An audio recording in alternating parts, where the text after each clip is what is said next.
All right. Good morning, everybody. Hope you're having yourselves a fantastic start to the AM here. Happy Monday. And yeah, welcome back after a relatively headline heavy weekend, right? We continue to have more escalation of various global conflicts. Market seems to be absorbing that very well, and we're getting a pretty punchy gap up here this morning. Obviously, a delayed start here to the stream today, 15 minutes later than normal, and primarily, right, just because of the futures roll. So today, right, we're swapping over from the June to the September contract, and expect today to not be a particularly tradable setup, or a particularly tradable day. Historically, right, on the futures roll, you just can't trust big volume bars, right? You can't trust big volume to the upside. You can't trust big volume here to the downside. And doesn't create an environment, right, that makes it very easy for us to get a high conviction setup. So kind of just one of those days here, happens once a quarter where yeah, we kind of are forced to sit on our hands a little bit here, sit on the sidelines a little bit, and just part of how it goes. This week in general is going to have a little bit of some funky price action. So obviously we have the futures roll here today. Markets will be normal Tuesday, Wednesday, and then Thursday markets are closed. And I'm going to be taking off the Friday as well. So we've got 3 trading days here today. And hopefully, right, we can find ourselves a couple kind of high conviction opportunities, right? And then go from there. Still in the same we'll call it like process based focus, right, that I started there last week. So continuing on that path, and yeah, hopefully we can put together something. Really, today's objective can be kind of twofold, right? One, do a little bit of a pre-market prep rundown, right? Kind of map out some basics.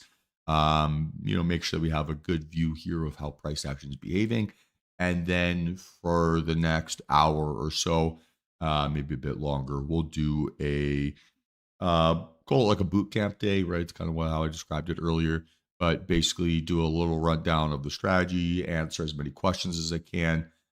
Just talk about, as many little basics and make sure that we're all getting the information we need to be successful and profitable traders. So, with that being said, let's start mapping things out here a little bit this morning. Let's figure out what we want to do here this AM, and then let's go from there. So, relatively chill economic calendar here today. Oh, looks fine. All right. So, good morning, everybody. First things first here. What's the count on ES? Let's start there.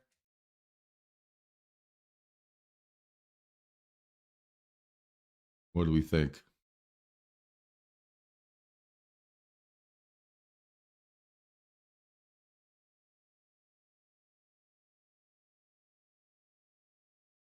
Anyone?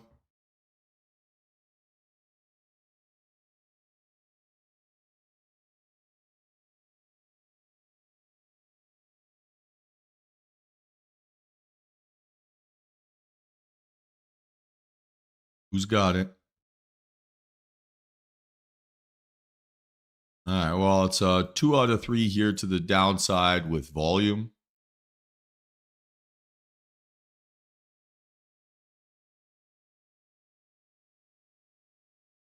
All right. And it kind of looks a little bit potentially like a capitulation low.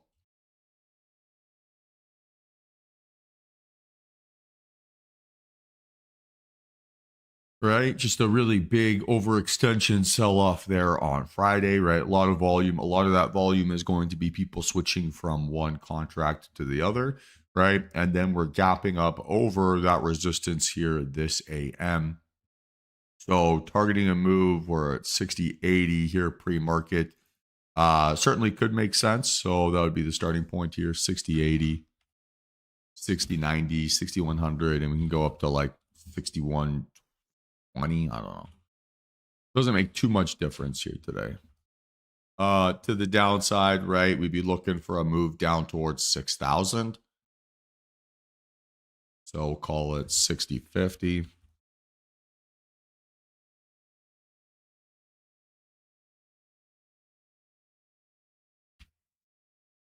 All right, sweet. NQ, similar, not so similar. How do we? What do we think? What do we feel?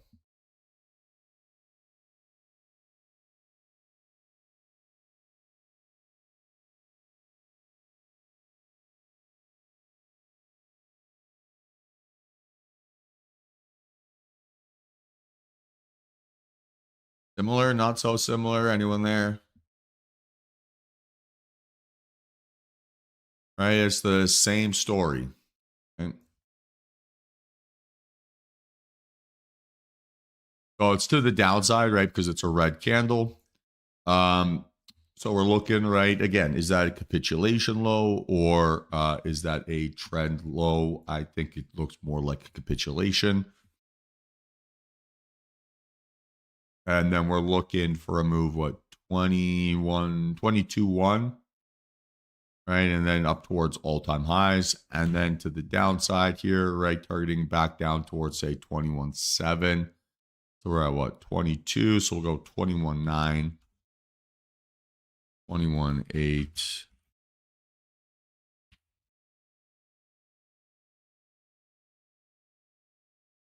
And plenty of space mapped out.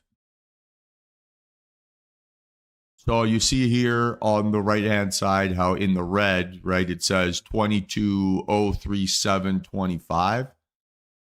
So these secondary levels, right, that we're writing down here, like this 21.9 or this 22.1, they're going to be areas where we're looking for either setup triggers, right? So we're looking for breakouts through those levels, or we're looking for breakouts targeting those levels. So these for us are reference prices that we are either looking for breakouts towards or setups to be generated from. All right. So again, right, we've got the futures roll here today. Big sell-off in CL, all things considered. Still looks like it's consolidation, very much setting up as an inside bar day.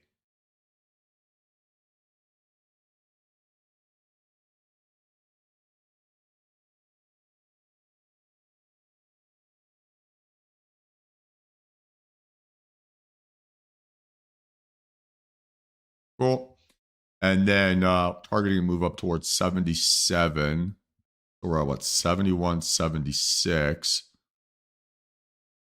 We'll call that 72.50 as our starting point.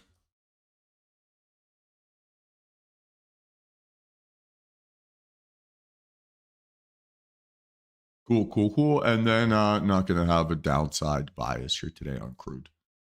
All right, Apple, 2 out of 3 here to the downside with volume. Microsoft, Doji, decreasing volume gap up. So a little 1 out of 3. Tesla, 3 for 3 here to the upside. Again, kind of looks like it's bull flagging.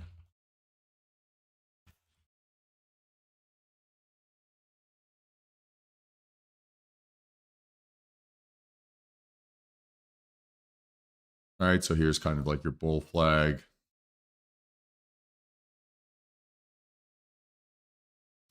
Amazon, looks like it's a new indicator here on Trading View. But again, a 3 for 3 here to the upside. All right, NVIDIA, lower low, lower high, Doji, increasing volume gap up. So we'll call this a weak 2 out of 3 here to the downside with volume. AMD, big gap up here, monster gap up actually. And we'll call this a 2 out of 3 to the upside. Volume, and we can call this weak.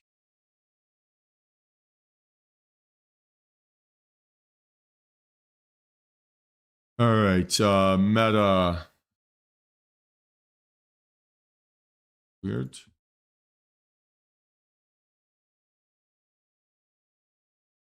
Go. That was really strange. So red candle, increasing volume, gap up. So 2 out of 3 here to the downside with volume. Looks a little bit more like the indexes, right, versus anything else. Netflix, 3 out of 3 here, weak 3 out of 3. And then Google 174.67. Then again, kind of a weak 3 for 3 here to the upside.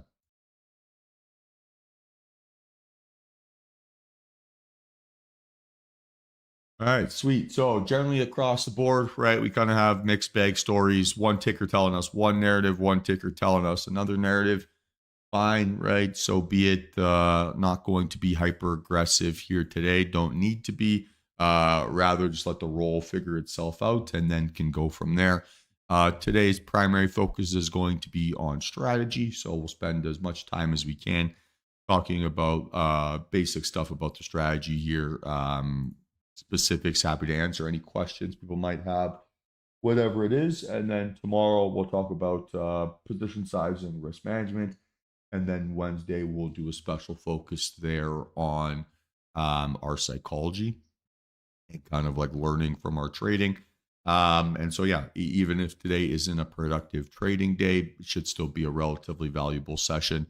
And hopefully we get something nice and interesting. Any questions here this morning, team? Anything sticking out?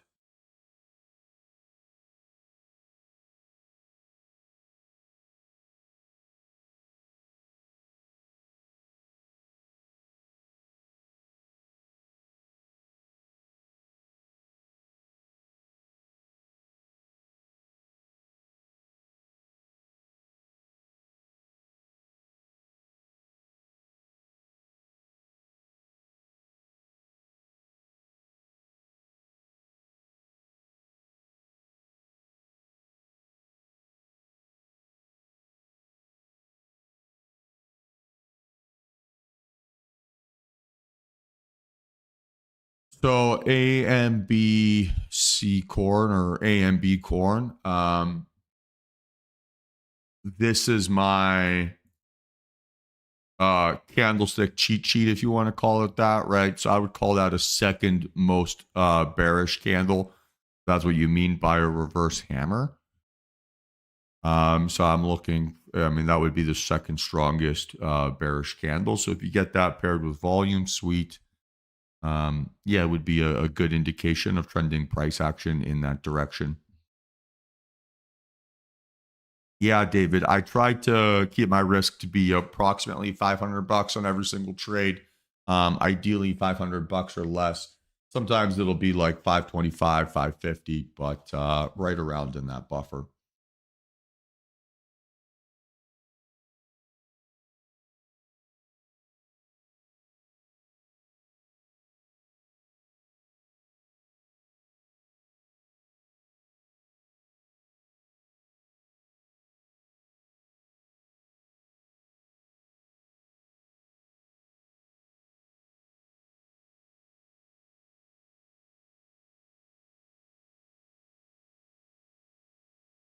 Well, guys, my risk is not based on the asset class. It's based on total amount of drawdown, right, that I'm willing to stomach on a daily basis.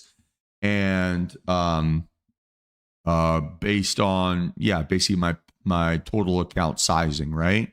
So my objective with my position sizing there with futures is that if I have a red day, my red day is approximately 1% of my total account, not more, not less. So then take 1% of your total account divided by your average number of trades that you take per day. And that should be your max loss number or your total risk. So as for prop firms, there's a million different options out there. As a Canadian, I like using Top Step. They generally pay me out the fastest. All right, so let's mark it open here.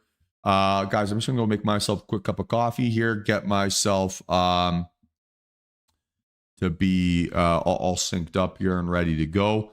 and then we'll jump back on here in a few moments.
All right, so we're back. Yeah, like I said here, right today, don't expect it to be a tradable session.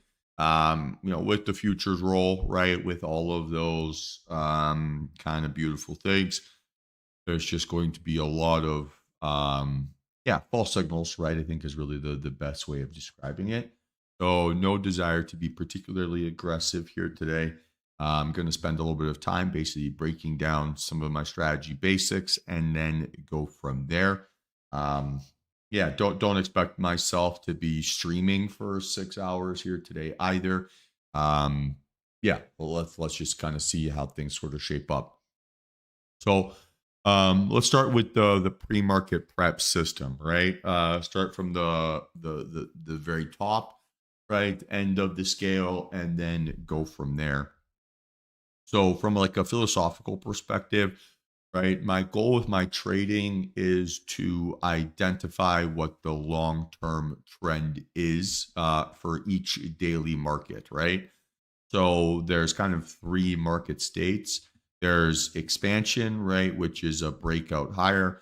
There's regression, right, which is breakouts there to the downside. And then there's compression. So you kind of have a variety there of one of three, right, of the basic pre-market conditions. We're always trying to identify, right, if we're looking for expansion, regression, or compression, right? Those are kind of the three key elements that we're trying to determine there with side or inside our pre-market prep. So with expansion, right, that means you have a bullish bias and you're looking for breakout trades. Regression, right, means you have a bearish bias and you're looking for breakdown trades.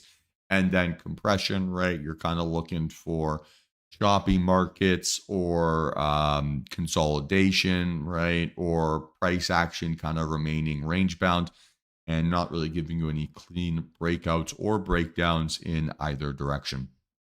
of those like three main pre-market conditions or market conditions, you can kind of get a bit of a mixed bag on some of them, right? So you kind of get some like compressed expansion, and you can get kind of some compressed regression as well. We've kind of seen a little bit of that compressed expansion here over the last couple weeks, where, on the whole, right, things kind of keep going higher highs, higher lows, or lower lows, lower highs, but without giving you very many tradable ranges there in the short term. So that's kind of what I would say we've been dealing with there, generally. So the idea here, right, is if we can find what the path of least resistance is on the daily time frame, then we're going to be able to filter out false setups and ideally look for scenarios where we have a high probability of continuation. That's where the 3 for 3 technique comes, right? Or kind of starts to come into play. What the 3 for 3 technique does is it tells us basically what type of trending conditions are out there. So, what the general market conditions are. And then it tells us what ingredient is missing, right, for us to get strong trending conditions. So the three elements, right, of price action are going to be previous day's candle shape, right? And then kind of the candle color, right? And then kind of the candle shape. The next ingredient, right, is the previous day's volume. And then I guess the most relevant or the most recent ingredient is going to be today's current price action. So if I'm using Friday's PA as an example, we have a very strong red candle. We have very strong increasing red volume. And then we're gapping up, right? Or we opened up above, right? A lot of that selling pressure. So that already tells us, right? Two things. Tells us that on Friday, bears were in control, right? Or that it was bearish price action from a candlestick perspective. We also know that the enthusiasm or the strength of them is quite high because the volume is so strong, right? It's so much above outlier. It's like some of the largest volume we've seen there in a while. And then we also know, right, that today's price action isn't cooperating with that general thesis. So that tells us, right, that if we're going to be looking for a continuation here to the downside, or for us to get trending conditions here to the downside, we're missing a bearish setup, right? Or we're missing a clean bearish trigger to indicate we have some sort of momentum. Now, in today's environment, right, or in today's context, we wouldn't just be looking for the first red candle. We would need to wipe out some of this bullish enthusiasm that's in play here today. And we could do that by either getting a red to green reversal, right? We get a breakdown through pre-market lows, or, right, we go larger volume than anything we had seen there previously. So from like a pre-market prep perspective, right, our basic idea is we're trying to establish the general trend of the market, right? Is it trending higher? Is it trending lower? Or is it compressed? And then we're looking for either a continuation of trending markets, or we're looking for a breakout away from compression. So that's the basics, right? When we then fill in these numbers here on the bottom, right, of our plan, those then become the column like road signs, right, for price action to show a strength. So if I'm going to be getting a breakout here from the compressed range or the trend range, we're going to be targeting, right, 60-80, then 60-90, then 6100, right? To the downside here, same thing, targeting 60-50, 60-40, 60-30. These become like even speed limit markers, right? Where as you see price action go through or approach those areas, you can evaluate how strong the story is, right? Are we still getting that continuation? Are we still getting that compression? Are we still getting that regression narrative that would allow us to have a high conviction trade? So again, right, we're trying to judge how well the short-term time frames are telling us the same story there as the daily time frame or as our larger term picture. And we're looking for volume profiles and candlesticks to help us basically determine how strong that signal is. So our job isn't necessarily to try to catch the very bottom or the very top with our pre-market prep. It's to give us frameworks, right, to trade within, to create context for. And then once we've created that context, we can use shorter term time frames to hopefully, right, look for a continuation. So yeah, in some of my descriptions, I have called candles weak, or I have defined them as like a different standard. So what I will do then, right, is I will use my candlestick cheat sheet, and I'm looking for a consistent story, right? If a candle is at least bearish and on really impressive volume, well, then I know that a lot of that volume, right, is going to be dip buyers instead of like strong trending price action. So I want to put a moniker or a reminder, right, to myself that maybe this story isn't as strong as I am convincing myself of, and that there is an element of weakness. So if there's an element of weakness, right, I'm telling myself that I need to invalidate that in some way or see new strength show up into the market. So if I'm seeing a reversal red candle, right, like we're seeing on, find a good example here, like this NVIDIA, right, we know that a lot of those dip buyers there on Friday, right, were going to have been, or a lot of that red volume, sorry, there on Friday was actually dip buyers, wasn't necessarily just sellers being in control there all day. So I'll remind myself, right, that there is a little bit of weakness out there and that I don't need to be hyper aggressive chasing after that narrative. So does the like big picture stuff kind of all make sense?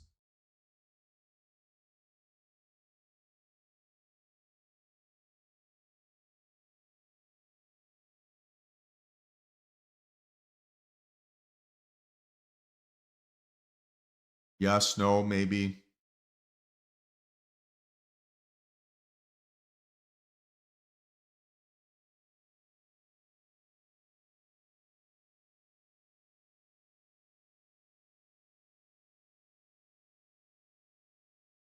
Uh, can you rephrase that, David? You like minute charts? What does that mean?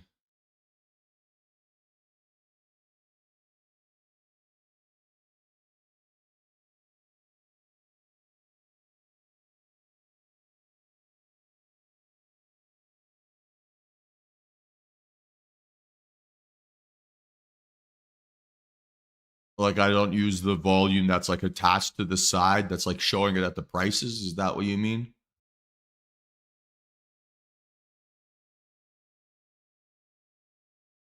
Yeah. Yeah. So I use time and volume as my confirmation, or price and volume, I should say, as my confirmation, less so than time. So once I've established, right, Deb, talked about this on Friday. We talked about this on Thursday. We talked about this on Wednesday. Talked about this on Tuesday. Talked about this on Monday. Today is the futures roll. I don't trade during the futures roll because I can't trust the signals. So today instead, right, we're doing a boot camp day. I'm spending the session breaking down my strategy, answering questions about those things, and I'm not willing to chase the market and be a desperate sucker. I'm going to let the market give me or give the market an opportunity to settle in, and then once things are clear from an operational perspective, I will be back to trading like normal. All right. So once I've established a daily picture, right, and I have a rough idea over what the bias of the market is going to be more likely than not, then I can start to look for specific reasons, right, to want to enter trades. So I trade, we'll call it two core strategies. And what these are, right, are these are effectively strategies that are creating continuation narratives, right? Or they're looking for a continuation type story. What I'm not doing, right, is I'm not trading a strategy that's telling me what the most likely price action is going to be tomorrow or Wednesday or Thursday or Friday or next month. I'm trading bits of price action that are giving me a high probability of continuation relative to the daily trend over the next week or so. Over the next hour or so, or potentially over the next day or so, not over the next week, right? So I'm using my short term signals or my short term setup triggers, right, to look for continuation in the path of least resistance or in the path, right, that is supported by my previous day's candle and volumes. So I trade two continuation setups within that context. So I trade the opening range breakout, and then I trade like a extreme variant of a Bollinger Band reversal. Of the two, I would say 90% of my price action here, or 90% of my trades, occur in the opening range breakout scenario. And the mean reversion technique that I use, I don't actually use it that much. I haven't quite been able to translate it into day trading it as well as the back test suggests. Um, there's the primary reason. So let's talk about what the opening range is here specifically. So the opening range is the high and low of the first candle on whatever time frame you're looking at. So the opening range, right, on the 1 min can be different, right, than the opening range here on the 2 min or the 3 min or the 5 min or the 10 min, right, or whatever different time frame. The opening range, right, is just a reflection of whatever the high and low was of the first candle of the day of the first time frame. There will be many scenarios, right, or you'll have times where a new high is made in the first 5 minutes of the day, and then the second 5 min time frame doesn't give you a new high or a new low. So the 10 min and the 5 min ultimately end up having the same opening range. So the opening range, right, by definition, is the difference between the high and low of the first candle of the day. And we are by default calling that a period of compression. So think back, right, towards our three pre-market states, right? We have compression, we have expansion, right? And then we have regression. So expansion, right, is a breakout from compression. Regression, right, is a breakout from compression, right? Just to the downside. So by default, right, each trading day, regardless of the pre-market conditions, starts inside a period of consolidation, right, or a period of compression. That is what the first candle of the day tells us. It tells us how strong the daily range is, and we can use that information, right, to basically beef up our understanding over how strong trending price action is. For example, right, if we have 3 for 3 here to the downside, and then we have a 100 point range to start the day off, or a 100 point candle, we know that if we are going to get any breakouts here today, that there is a lot of volatility and you'd expect a good amount to follow through, right? And that goes in both directions. Then you can use the first candle of the day, right, to also tell you what type of setup is most likely. So, for example, here today, right, we have a green green post open, right? First candle, and price action has kind of crept up to the upside here. And if we now look at it contextually, right, we're above Friday's high of day. So our most likely setup here isn't going to be a breakdown under yesterday's lows. It's most likely to be a reversal or a rejection and then a continuation back down towards those highs. Or, right, it's more likely to be a breakout trade away from this period of consolidation, right, which would be the general wedge. And then we're looking for that expansion there to the upside. So based on the opening range, right, let's say, let's make it even simpler, right? Let's say that we have a 2 out of 3 to the downside with volume, right? Or let's say we have a 3 for 3 to the downside with volume. And then the opening range candle or the first candle of the day is green. Then I know that my most likely first setup isn't going to be a breakout trade. But instead, right, it's most likely to be like a failed breakout and then break down. So like a green to red reversal. On the flip side, right, if it's a red candle and then the first candle of the day is also red, so the first 3 min candle or whatever it is also red here on the session, then I know, right, that we're looking for or the most likely setup, right, is going to be a breakout through the lows, basically then targeting those setups. So I can use the first candle of the day on the time frame, right, to help create a little bit of a bias and to focus my eyes in on the most likely or the highest probability setup to trigger. So it's important to phrase it that way, right? So at the first candle of the day, I still don't have a reason to jump into a trade. All I'm trying to do, right, is to position myself psychologically so that I am focused on what is the most likely setup to occur.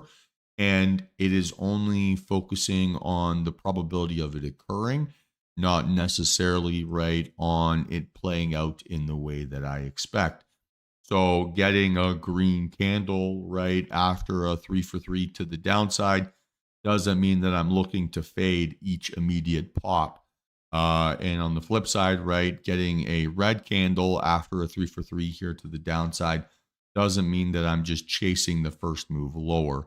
Still want to be a little bit more controlled than that. And I still want to be a little bit more disciplined and structured in making sure that I'm still justifying, right, a reasonable form of strength.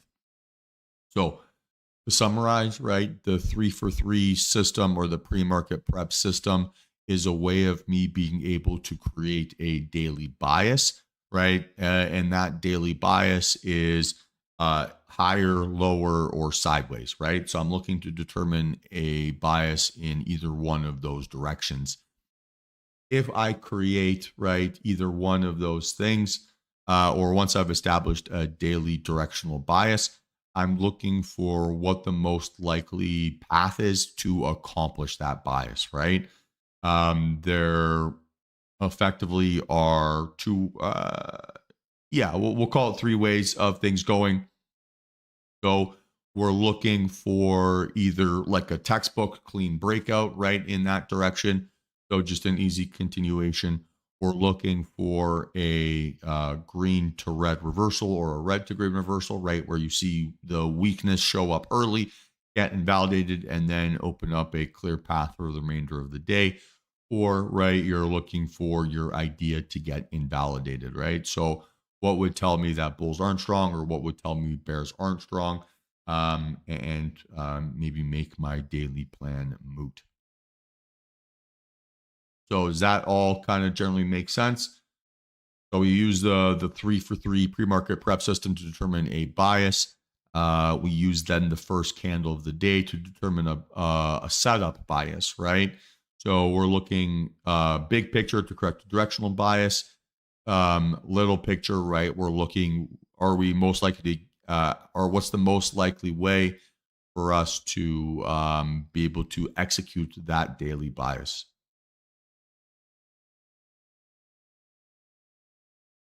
So yeah, Tesla 3 for 3 here to the upside. And the first candle of the day here, right, is red. So I know, right, that if I'm going to get a trade here on this, the most likely trade or the easiest trade or the first setup that's going to happen probably isn't going to be this breakout over 332, or it's not going to be the move to the upside here first. It's going to be a failed move here to the downside and then a possible reversal back here to the upside, right? So it's a 3 for 3 higher. I've got trending price action to the upside. So I know that there's a very high probability that dip buyers are going to defend those narratives.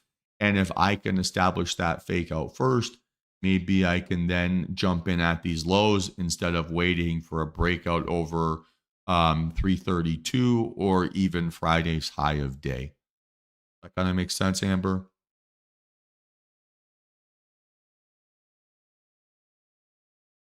I effectively have two ways of trading every type of market conditions, right?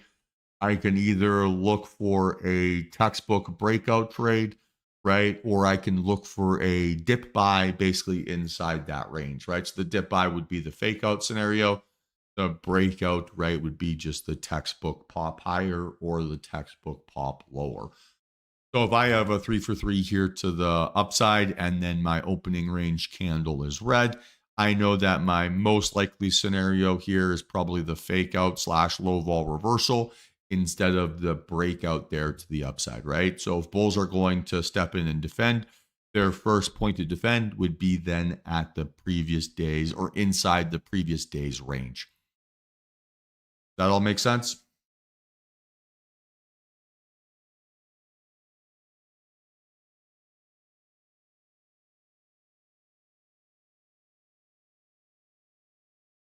All right, cool. So once I've established a directional bias and then a setup bias, it's now worth kind of talking a little bit about the like what my actual technique is, right? So like I said, I trade the opening range breakout and it's effectively visualized like this document here. So that gives me three variants for this strategy with I would say two core setup triggers and then a like continuation setup trigger, right? So the two, we'll call it consistent setups, right? Is the high vol breakout. So that would be, the breakout from inside the opening range, right? Which is probably most similar to this 948 candle. And then you have the low vol fake out, right? Which is the failed move there to the downside or the failed counter trend move. And then an opportunity, right, for the other side to have stepped back in and reclaimed control. So this 936 candle, for example, right, would be like that failed breakout move. And then something here like this 948 candle would be just that classic breakout move. And again, we can use the first candle of the day to help set up, right, or refine our focus. So first candle of the day was green. And we know that probably the most likely first setup that we're going to get is that breakout.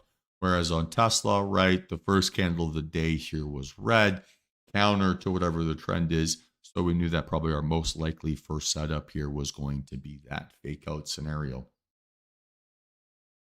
That makes sense? Is that it all kind of, you see how it all kind of comes together?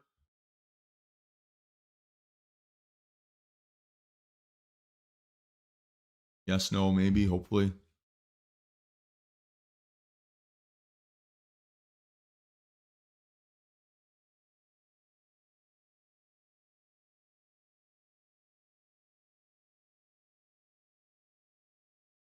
All right. So now that we have a set of basics, right? It's important for us to then filter out low conviction scenarios, right? Or filter out trades that don't give us high conviction. And this is where the idea of confirmation comes into play.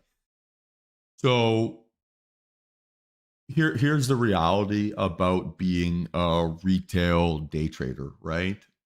We can be late on a move and still make a tremendous amount of money.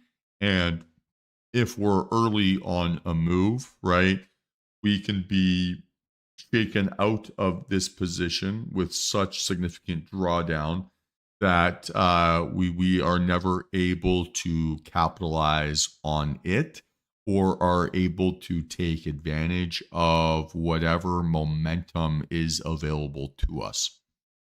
So that's where the idea of confirmation comes into play.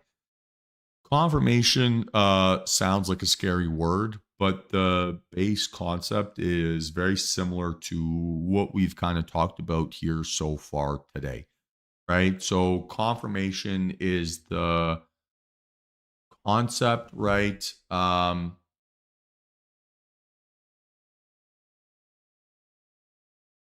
Hunter, I'll break that down. Break that down here in a second over why we're not trading ES here today.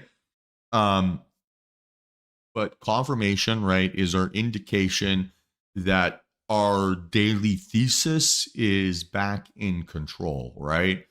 So if we have a 2 out of 3 there to the upside with volume, right, we're basically being told that we've got strong price action and we've got strong volume supporting our narrative. And that's the driver, right, of higher price action. Or if we have a 2 out of 3 to the downside, right, it's the strong candle shapes and it's the strong volume profiles that are driving price action there to the downside. So confirmation, right, effectively is looking for our short-term candles to start looking like our long-term candles here again. So from my perspective, confirmation is a 3-step process, right? So step 1, we need a setup trigger or a short-term setup trigger.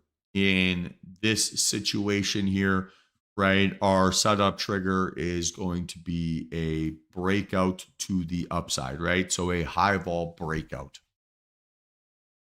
The high vol part will come after the breakout part, right? So maybe if we're going to be talking about this, or like the better way to label this, right? It would be calling it a breakout with high volume instead of calling it a high vol breakout. Calling it a breakout with high volume maybe sounds a little bit clunky. So don't necessarily call it that, but it's effectively the same thing. So it's important to break down that into the 3 elements, right? So the breakout is the setup trigger, and then you need both candlesticks and volume to confirm the strength of that breakout. So let's talk about this from an example perspective. As this candle is opening up inside the opening range here, or let's say we actually have 4 of them here. So we have a green candle to start the session off, right? So we know that our most likely setup here is going to be to the upside, right? And our setup trigger for a upside breakout is a move above the opening range high. So this 936 candle is a setup candle. This 939 candle is a setup candle. This 942 is a setup candle. This 945 is a setup candle. This 948 is a setup candle. This 951 is a setup candle. And this 954 is a setup candle, right?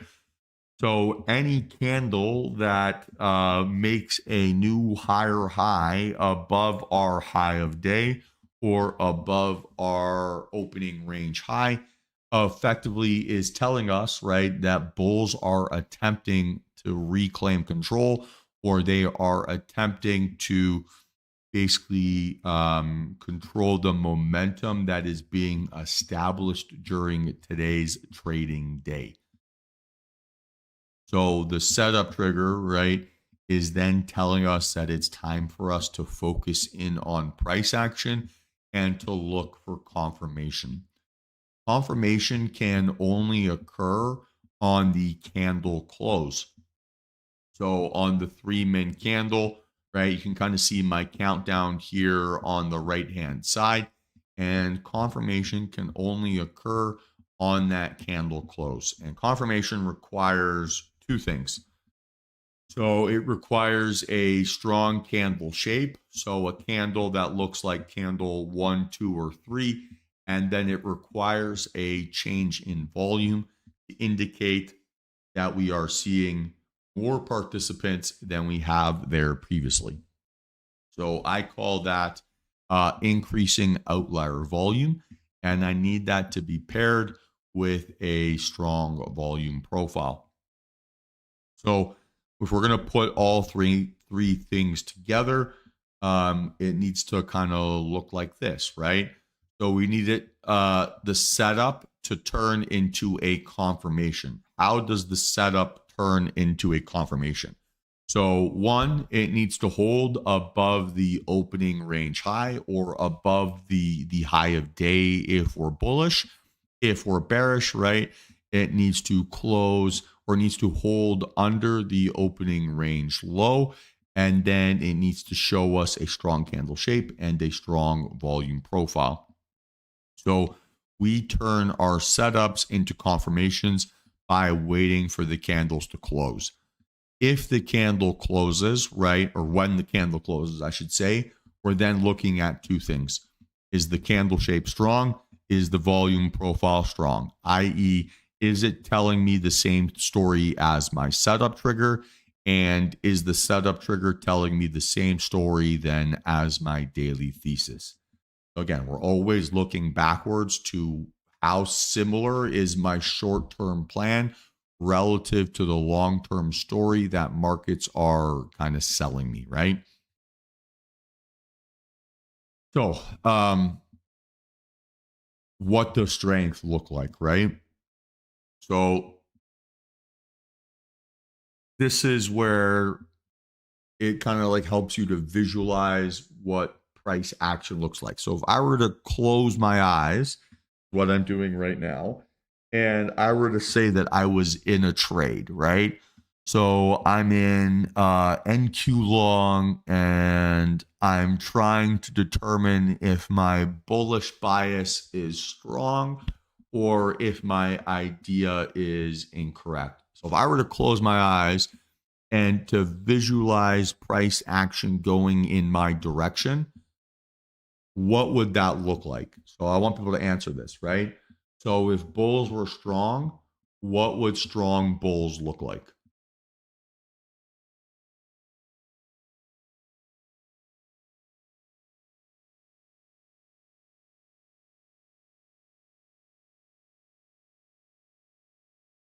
Yeah, so let's not even talk about candle shape, right? So we'll get to that in a second. But if bulls were strong and I was confident that my narrative, right, was in control or was winning, how would that price action behave? So if bulls were in control and they were telling me that they were strong, what would that look like over a 3-minute time frame? Just keep it really simple, right? So just think big picture here first. What would that look like? Not avoid using terms like right now, guys, like volume or strong green candle.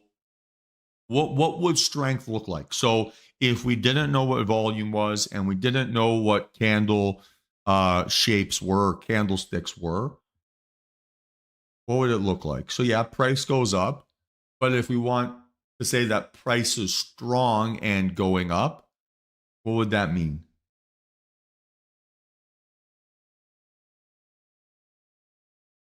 Yeah, you're closer, Vinny. It doesn't necessarily have to be quick, doesn't necessarily have to be slow. It's that they are in control over that entire time period, right? So the strongest thing that bulls can do, or the strongest thing that bears can do, is be in control for the entire period that you are judging them, right? So if we're bullish, right, that means that you're seeing constant buying pressure, right? If you're bearish, that means that you're seeing constant selling pressure.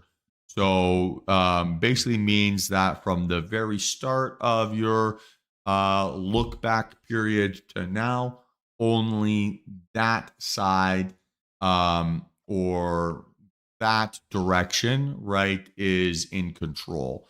So if bulls were in control, right, they'd be in control from the very open to the very close of that candle, and they just don't really give any opportunities for bears to be in control. Rebecca, which term is confusing here? So does that like philosophically make sense, guys? Right? So if bulls are strong, right, or bears are strong, they're in control over the entirety of that period. Right? So it opens at the open, right? And then closes at the high, right? The high of that range or the low of that range if it's bearish. Yeah, makes sense.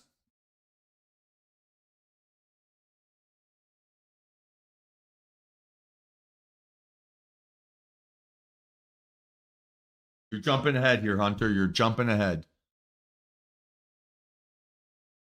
So it's not even the size of the bullish strength, guys, right? It's got nothing to do with sign, right? It's bulls are in control for the entirety of the candle, or bears are in control for the entirety of the candle, right? If we're just looking visually, that is the strongest thing that bulls or bears can do, right? The second strongest thing that bulls or bears can do is that they can wipe out the opposite side, right? So let's say that we've got a bullish breakout scenario and things are looking really strong. You get a little breakout there above 60.50, and then it pulls back to 60.40 and then closes back at 60.59. So let's say I'm going to draw out this candle here. It's going to be easier, right? So, okay, opens up here, right? Makes a little higher high. This is not going as well as I wanted, right? Makes a little higher high here, right? So makes a little higher high, then goes down, right? Down to 60.40 and then closes back up here at 60.46. What is that telling me?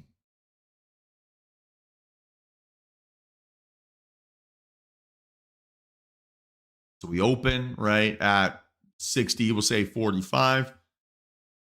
We see price action go a little bit higher, sell off, right, down towards 60.40, and then back up towards 60.46.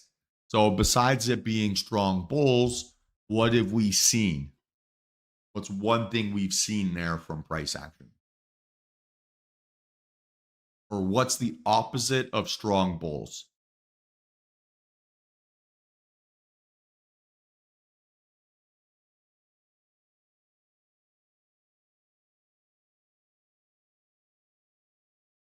Yeah, strong bears, right? So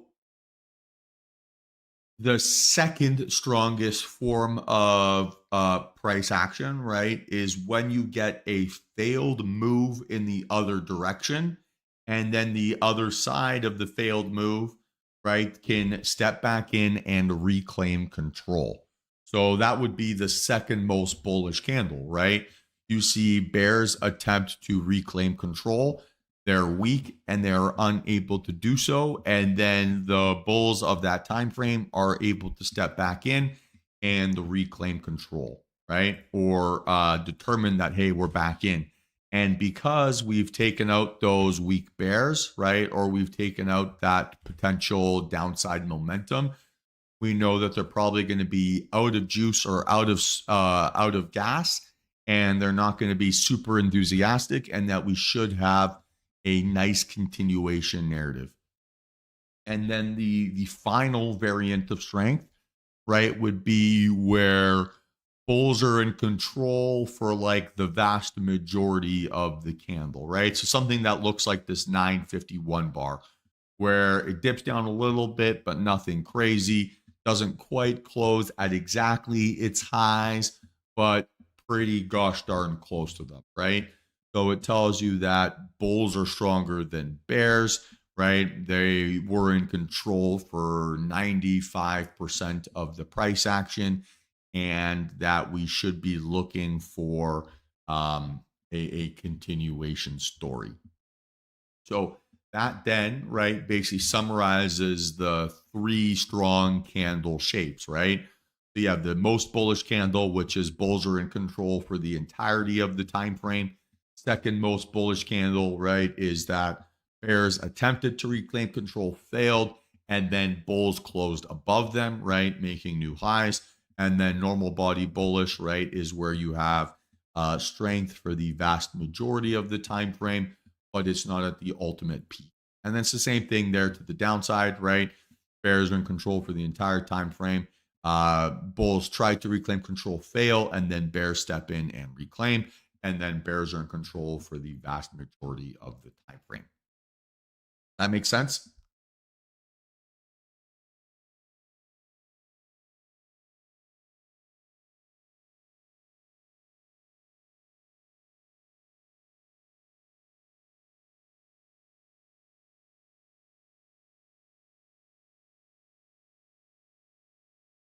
Yeah, wicks show who's fighting, absolutely. And it shows you the areas of indecision.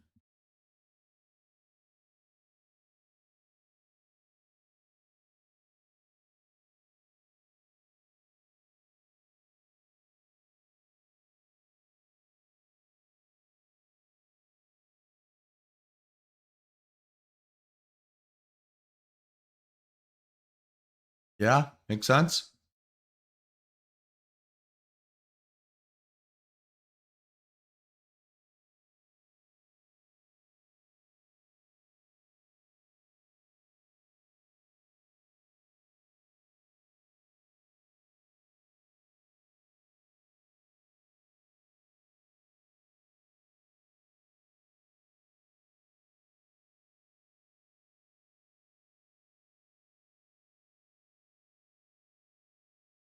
Yeah, correct, Hunter, right? A candle showing me bullish narratives is only one piece of the equation.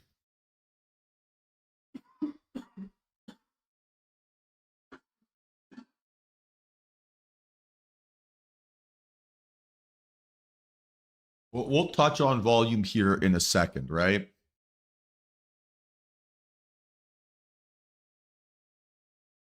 So, okay, right?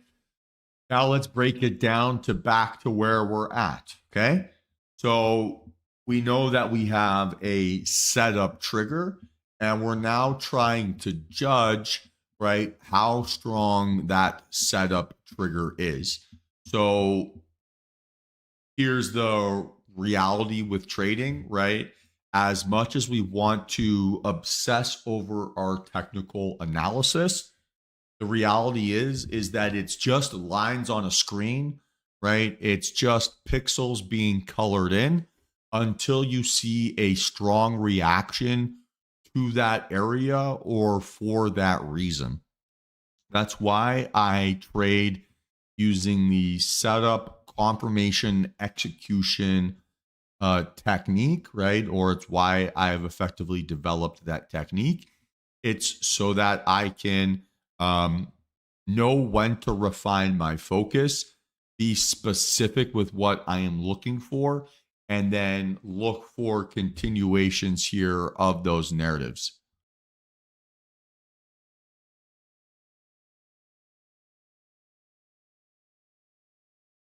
So the algorithmic question, is the market not driven by algorithms? Are we saying the retail market has the capacity to move the market like bulls and bears? Please share your viewpoint. So yes, the market is driven by algorithms, right? 100%. But the algorithms that are driving the market are not what most people think that they are, right? So the vast majority of algorithmic price action is effectively just like market making strategies or market making techniques, right? Where brokers or market makers are using algorithms to um, pair orders faster. So if I buy an order, right, I'm buying shares from someone else, right? I'm buying shares from a different fund or shares that are held by like a broker or a market maker because they've got some sort of directional bias. So algos are primarily driven to match buyers and sellers. For the vast majority of market makers, so the big shops or the big banks, so companies like JP Morgan or Morgan Stanley or Goldman Sachs or Deutsche Bank or yeah, really any of these direct access brokers, they're not really having a directional bias on the market.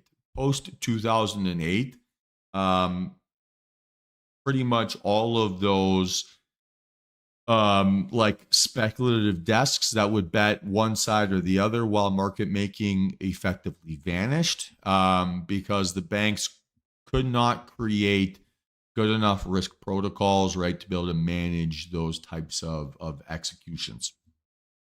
So yes, algorithms do drive the market, but not in like a directional bias, right? So the vast majority of buying and selling orders is that. From there, individual funds, individual traders, pension funds, hedge funds, family offices, right? Big prop desks.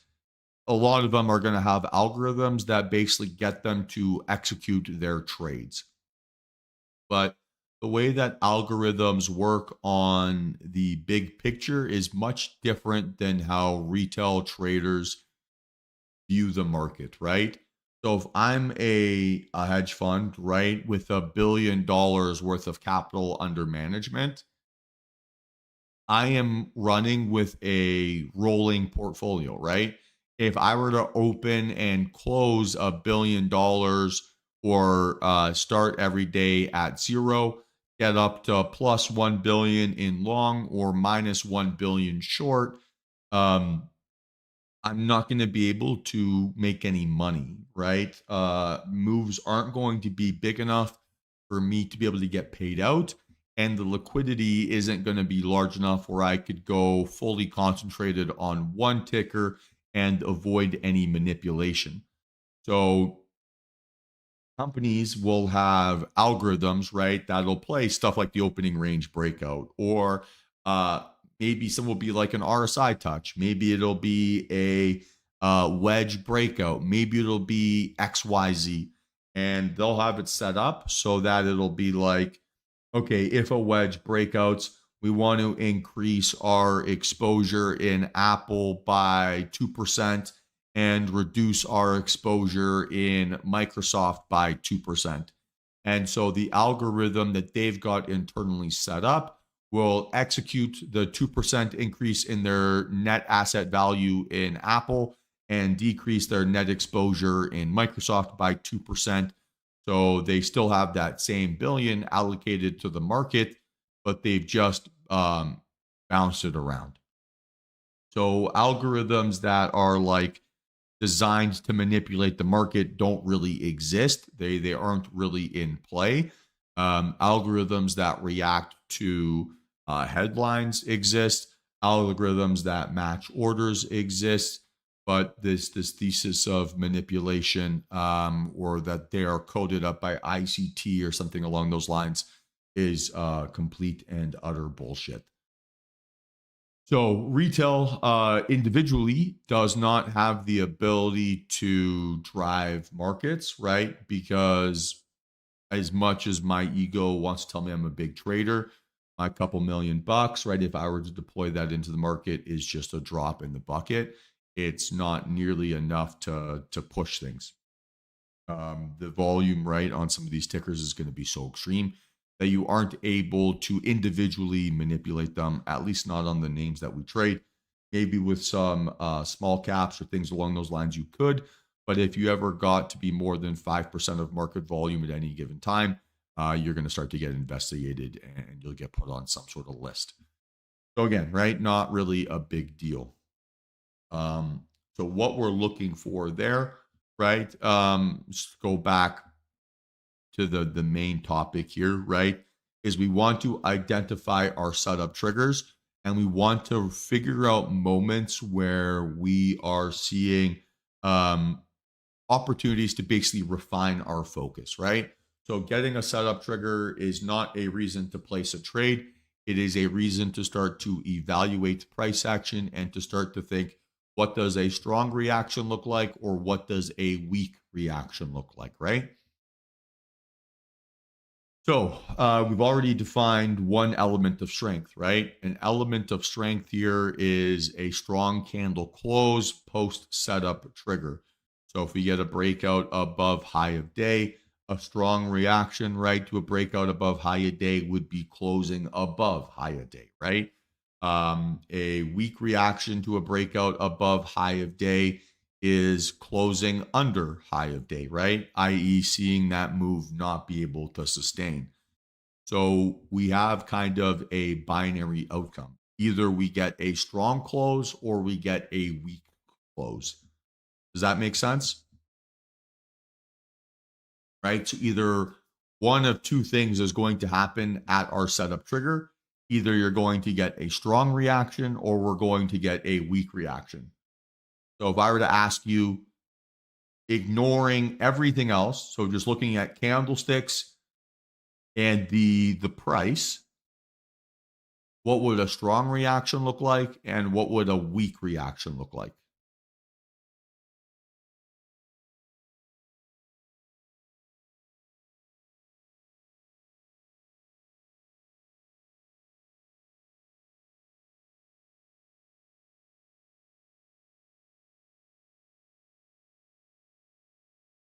Just break it down even more simple than that, right? So what kind of candle shape? Strong reaction would hold highs on, or in what shape? Or it would hold lows in what shape?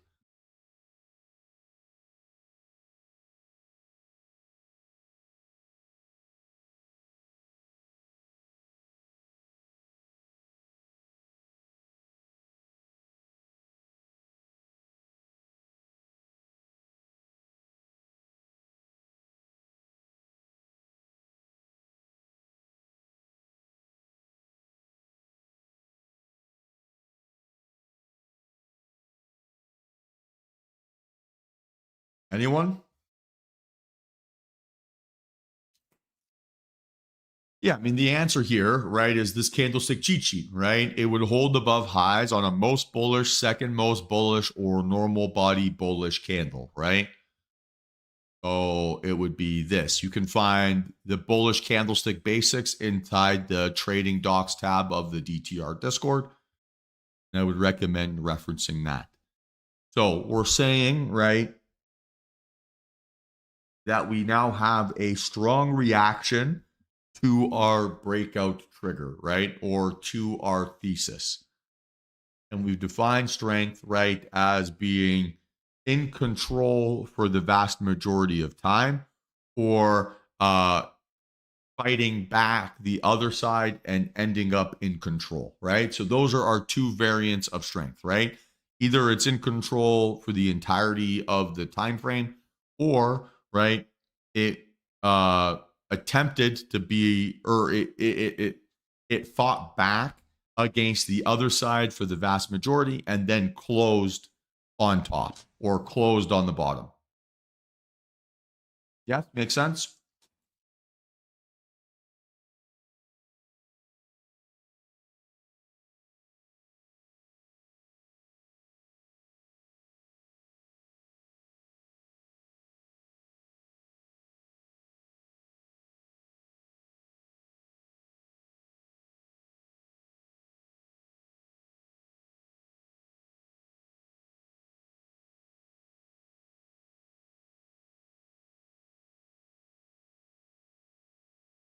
Everyone understand? Yeah.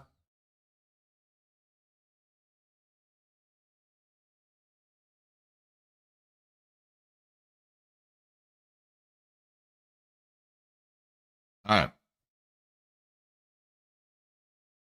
So let's think back, right? If we're saying that the opening range, right? Let's think back to our definition of what the opening range is. So if we're going to say that there's three market states, right? There's expansion, there's compression, right? And there's regression.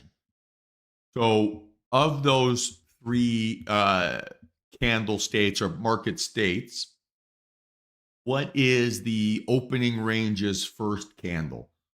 Is it expansion? Is it compression? Or is it regression?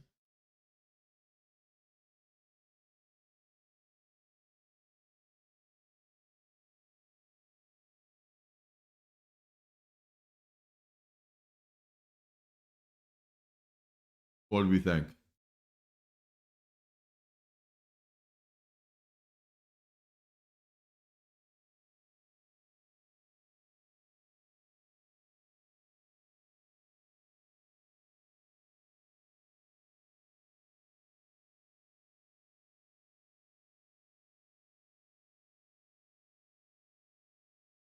So if we're thinking about the general market states that you can get, right, which is what we're doing with the 3 for 3 system, what is the first candle of the day in the opening range? So contextually, what is that first candle, right? Is it expansion? Is it regression? Or is it compression?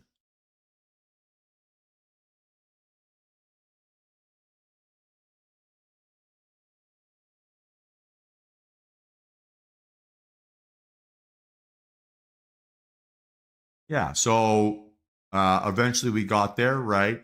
The first candle of the day is by default a compressed state, right?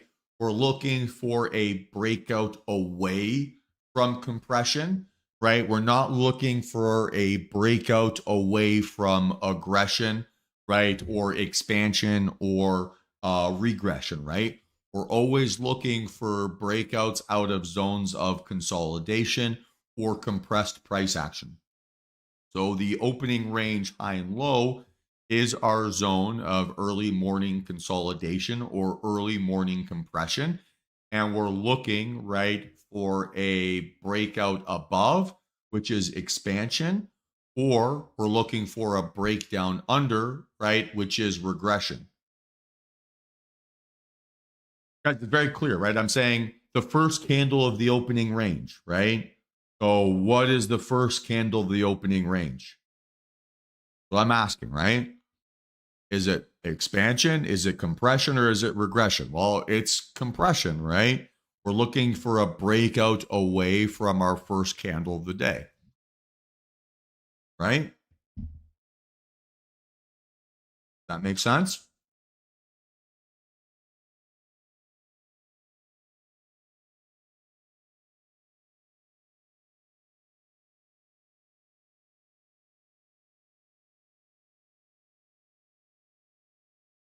No, Jerry, it's compression, right? We're looking for consolidation first, Once we've gotten consolidation and we expand away from it, or we break out away from it, then we get that expansion move, or we get that regression move, right? Which is a downside expansion, right? So the first candle of the day by default, the one that is setting the opening range, if something is range bound, that's not telling you expansion, right? It's not telling you that it's going to be higher highs, lower lows. That's telling you if something is range bound that it's stuck in place, right? So the opening range or the opening compression is what we're looking for a breakout from. So if our base setup trigger, right, is a breakout away from the opening range, it is telling us that we are looking for a breakout away from our zone of consolidation or our zone of compression. Yeah. This is very important for us to understand because it explains why we introduce volume into our equations.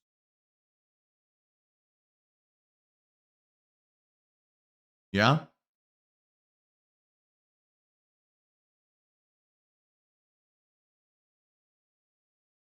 So each day by default starts with compression, right? That's what the opening range is telling us. And then we're looking for separation in other day. Um, well, I don't really try to avoid any trading days in general. Property deals. I'll trade any day that gives it to me, but just the day of the futures roll, which happens once a quarter. Um, you just can't trust the scenarios. You can't trust the price action. So that's pretty much the only exception. Other than that, there'll just be days where I don't get looks or anything like that. Okay. So now let's put it together, right? So by default, we're starting with a compressed state. When we're looking for a separation away from that compression, we're trying to judge that on how strong it is. And we are judging that strength based on who is in control for the vast majority of our reference time period. So on the breakout above our opening range, right? As long as price action on that candle is above the opening range in this example, we're judging it, right? If it's back below or under, it doesn't close again, we're looking for that strong evaluation. So again, right, from a candlestick perspective, strength is defined as most bullish, second most bullish, or normal body bullish, right? Or there to the downside, most bearish, second most bearish, normal body bearish. A helpful way to visualize this, right, is if you were to picture the candle as an arrow, is the arrow pointing up or is the arrow pointing down, right?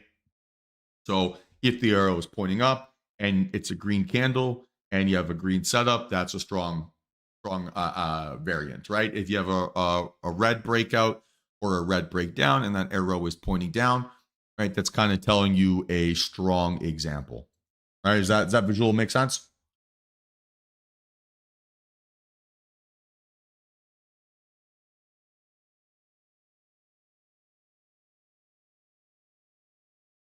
All right, perfect.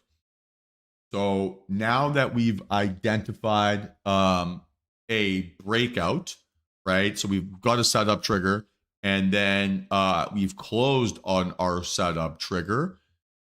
This is where we need to make sure that we are getting our second layer of confirmation. So if we're saying that by default, the price action or the first candle of the day is consolidation or it's compression, then the breakout candle, right, by default needs to be different, right, or show us something unique or a change in personality relative to the compression or relative to the consolidation that we saw before it. So this is where the idea of volume comes in. So again, if I'm going to be thinking back to what does strength look like, someone was saying we need a trading thesaurus. Another word for strength and trading what would that be? So like we've all probably heard the term strength in numbers, right? We're all kind of familiar with what that means.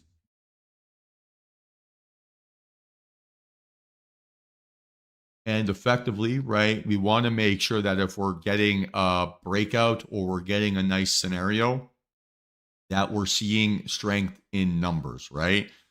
So the term or the filter for that would be using volume as our secondary confirmation standard, right? Or as our secondary element. So if I'm saying that the candle is now strong, right? And it's a strong candle shape. So let's say that it's a full body bullish candle. What else would I expect to be strong?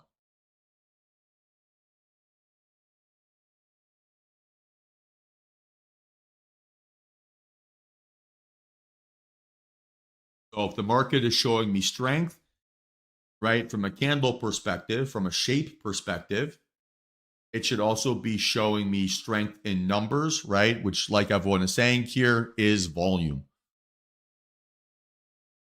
right? So we want the consistent story. We want the shape to tell the strength, and then we want to look for basically this ticket stubs, right? Are we seeing it sold out, or are we seeing a bunch of empty seats in the arena?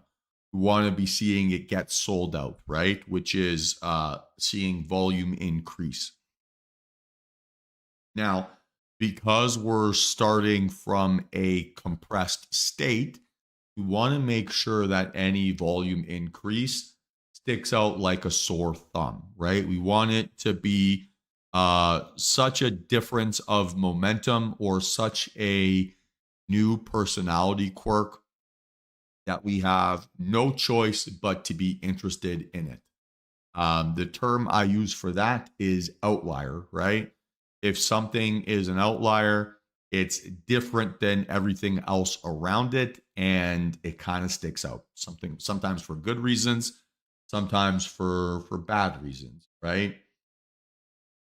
Like Mother Teresa, she was an outlier for taking care of people and for making sure that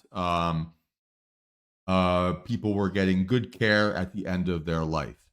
Bonnie Blue, right? She's also an outlier for taking care of people, but on a complete and total opposite spectrum of Mother Teresa. Both of them are outliers, right? Both of them stick out like a sore thumb, and both of us tell us a very different story, right? So that's what we're looking for then from a volume perspective, right? We're looking for volume to stick out, be an outlier, and to tell us, we'll go over that in a second. It'll tell us, right, that we're looking for a personality change here in the market, right? So that's where the term outlier volume comes in. So I want to see my setups be confirmed with crazy strength, right? Or crazy weakness there to the downside for me to be able to have conviction that my idea is correct and that I'm going to get a tremendous amount of follow through there higher. So outlier for me in this context is again another binary element. If I go into my volume settings, it's the moving average length or the 20 MA and just tick volume MA. So what this white line tells me here at the bottom of my screen, right, is the 20 period moving average. So for something to be strong or to be a difference of momentum, it should be larger than average, right? And it should be outlier. So outlier is above average, right? So above that white line, and it should be increasing relative to the pullback or the consolidation that you saw before it. So it gives us two things that we need to see. And if you get one, you're very likely to get the other. So if you're going to get outlier volume, you're very likely going to get increasing volume. Not all increasing volume will be outlier volume. So this candle, for example, right? It's increasing relative to the 948, but it's not above that average white line, right? So it's increasing, but not outlier volume. Whereas this candle right at 954, it is both increasing relative to that 951 and right, it's outlier or greater than average. So if I'm now going back to my setup trigger, right, which is just a breakout here above this white line, I want to see three things happen now, right? Or say four things. I want it to hold above that white line. So I want it to close above that white line. I want that to close with a strong candle shape. So candle 1, 2, or 3. I want that to close with increasing volume, so larger than the previous bar. And I want it to close as outlier volume, which is larger than that white line. So I need all four things, right? So for me to be confident that I have strength, I need to see that candle close above my setup trigger or below my setup trigger if I'm bearish, right, to the downside. I need it to close with a strong candle shape. I need it to close with increasing volume, and I need it to close with outlier volume. The way that I describe that intraday is strong candle close, increasing outlier volume. I put the volume into one kind of combo or one characteristic, and then pair it all together and make sure I'm getting a nice, consistent story. That makes sense.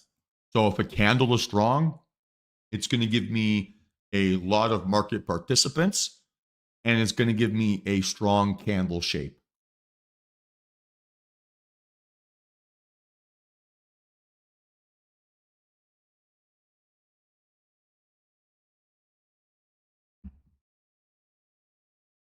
Yeah, so we're looking at four things. We want it to hold above our bullish setup trigger if we're bullish. We want it to hold below our bearish setup if we're bearish. We want it to close with a strong candle shape in both directions, right? We want it to close with increasing volume, and then we want it to close with outlier volume. So it's hold highs or hold lows, hold that with a strong candle shape, hold that with increasing volume, make sure that the increasing volume is outlier volume. Is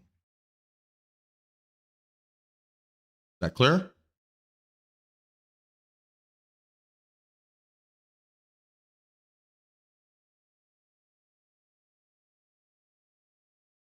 All right.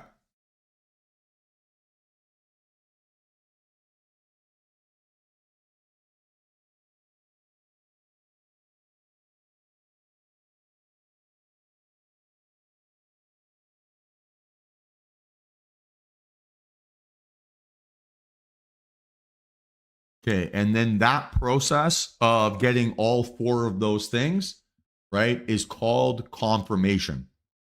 So setup is breaking through our opening range or breaking through our key level or our MA reversal, or it's whatever setup trigger you are interested in trading.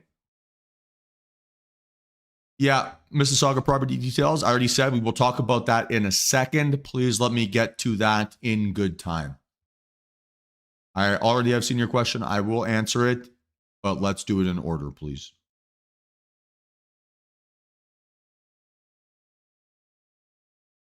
So does the idea of confirmation make sense, right? We understand what we're looking for from like a philosophical perspective,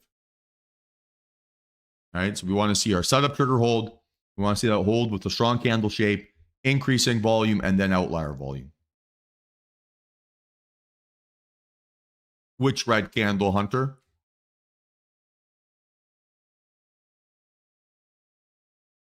This one here at 9:45.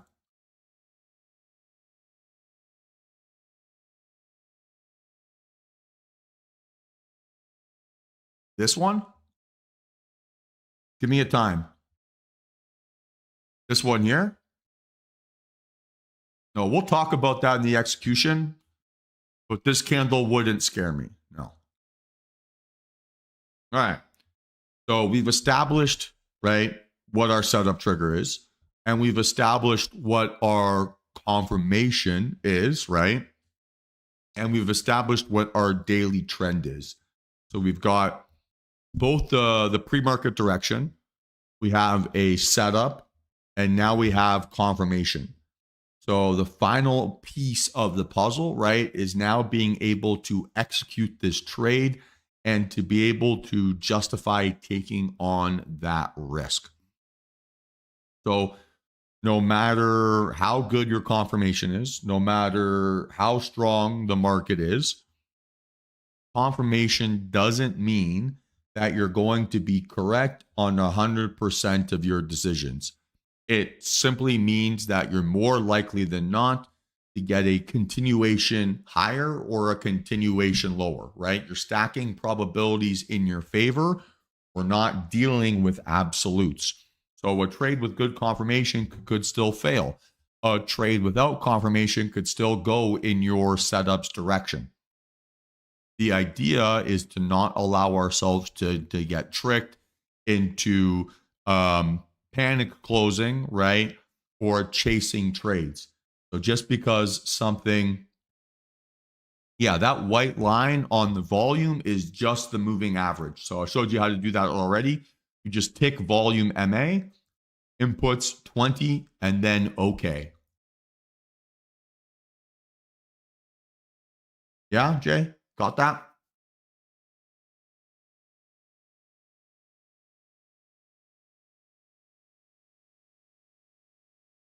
All right. So let's talk about this philosophically a little bit, right? So, Mississauga, this is going to be answering your question here, right? How am I looking at this? So, by default, right, I am looking for continuation of my daily time frame, right? So, I'm looking for my intraday. So, I'm looking for Monday or today's price action to tell me the same story as yesterday's count, right? Or continuation there of the previous day. So what I am looking for, right, is the first time frame or the first setup signal that gives me a breakout that tells me the same narrative as my daily chart. So if my daily chart is telling me I've got trending price action here to the upside, I am looking for the first time frame that gives me a breakout to the upside and also gives me my confirmation. So in theory, right, you could do that on the 5 second, the 30 second, the 1 min, the 2 min, the 3 min, right? Any time frame that you possibly want. I personally don't trade the 1 min time frame. I find that to be too bouncy. So by default, I'm looking for the first setup trigger that matches my daily thesis on the 3 min time frame. So by default, every trade that I start off, or like every day when I open up my charts and the market opens, I'm always starting off on the 3 min time frame because it is the most likely, based on my technique, to give me both a setup trigger and a confirmation standard that I'm willing to trust. If I'm unable to get a look there on the 3 min, then I'll pass on that burden of confirmation to the 5. If I can't get it on the 5 min time frame, then I'll pass on that burden of confirmation to the 10, and then to the 15, right? And then to the 30 min time frame. And I will keep cycling through my shorter term time frames until I get a story that tells me the same thing as my daily, right? So what happens if I get a mixed signal, right? Or what happens if I get a breakout on one time frame and don't get a breakout on the other? So this is pretty rare because the difference between the time frames that we trade is pretty small. So if I'm going to get a failed confirmation on the 3 min, maybe I can get it on the 5 min, right? There's a chance that 2 minutes later, I have a good chance to get a candle that closes with maybe a better candle shape. but it's very unlikely that I'm going to get a failed move on the 3 min, right? And then a consistent textbook breakout there on the 5. If I do get that, right, I'm always going to default into trusting the larger or higher time frame more, because the sample size or the amount of information that is populating that candle's trading range is going to be more significant than a 5-second candle or a 30-second candle or a 1 minute candle. So if I'm getting a mixed signal, or I'm getting a failed confirmation or reversal signal on one and a breakout confirmation on the other, I know I am more going to trust the signal that is on the 5 min time frame. In general, I am not doing multi-time frame analysis once I am in a trade. So once a 3 min time frame has failed on confirmation or not quite given me that standard, and I've switched over to the 5 min time frame, there's pretty much nothing that the 3 min candle can do that would shake me off the 5 min. So if I got a confirmation standard, right, and I was happy to take a trade on the 5 min time frame, if now I got a nervous looking 1 min candle after my entry, I don't give a shit. I don't care. I'm not looking at it. I'm not looking for any other reason to judge price action besides judging price action there on the 5. Does that make sense? So if I get a signal on the 5 min time frame and I get confirmation on the 5 min time frame, I am judging that trade solely on the 5 min.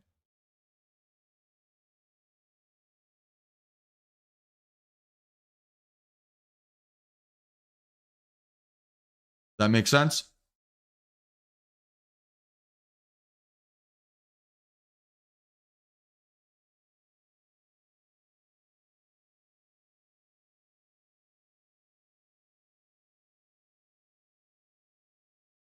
Well, does that make sense, team? Come on.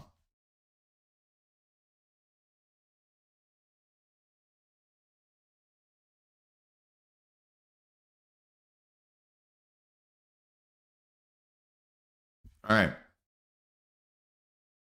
So now that I've locked in on the time frame that I'm trading, I need to figure out my position sizing and risk management, which is something that we'll talk about there tomorrow. So we'll do that in more detail tomorrow. Because we're probably going to have some tradable examples, hopefully, and be able to break them down then. But now that I have a breakout, right, and a confirmation, I need to figure out my targets, right, and I need to figure out my entry technique. So let's go back to what this example was, right? We're going to pretend, right, it's showing me that it's outlier volume. So we're going to pretend that this is what the trade looked like, right? And we had that opportunity.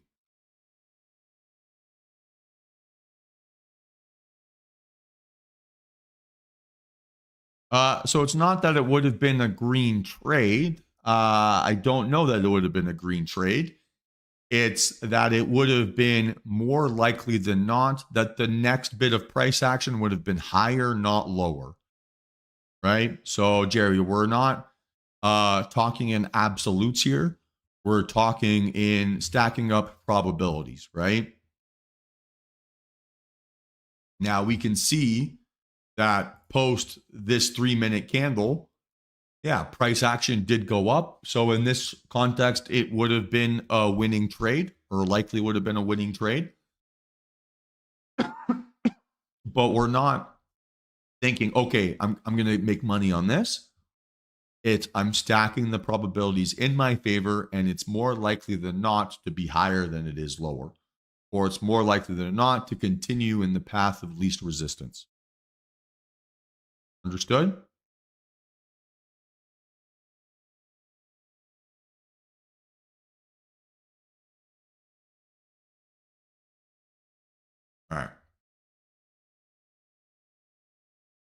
So we want to talk about now, right? Various entry techniques to basically,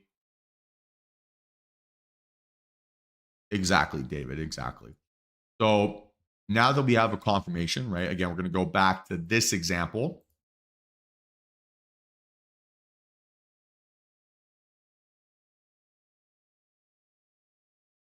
And some to use trading view here all of a sudden. All right. We're going back to this example. And now we need to think about, okay, I have confirmation. I know that my idea is showing me strength. I'm more likely to, or price action is more likely to go higher than it is lower. Where is it going to go to, right? Or what kind of targets is it going to go to? This is where our pre-market prep, right, comes into play, and also where the DTR indicator comes into play, right? So as you can see on my screen here, I have two red lines. So I have this red line here higher, and I have this red line here lower. So at 60, 41, 75, and at 60 or 6104, right? So in between these lines, we've got about 62 points of range, right? Give or take between those highs and lows. So what are those lines? What do they mean? And how can we use them? So this red line higher or this red line lower is a dynamic level based on the implied volatility of the opening range. All it is it's whatever the size of the opening range is times 2. So today's opening range, right, is 12 and a half points, which means that I know that my target here lower is going to be 25 points away from the low of the opening range, right? And then same thing here to the upside. I know that it's going to be 25 points above, right? Whatever the high of my opening range is. So from like a first profit target, I'm looking for double the compression, right, that we got at the start of the day as my base profit target. So in this situation, right, if I have confirmation, I know that my target here is going to be 6104. Does that make sense? So first target by default is your opening range or your implied volatility target. Yeah, makes sense? And that is one that is automatically calculated for you by the opening range indicator. So once we have confirmation, right, we need to figure out our profit target or where we're going to say this trade has room to go towards. So everyone understand this red line? This is an indicator that you can find inside the DTR Discord, Jerry. It is a custom made indicator.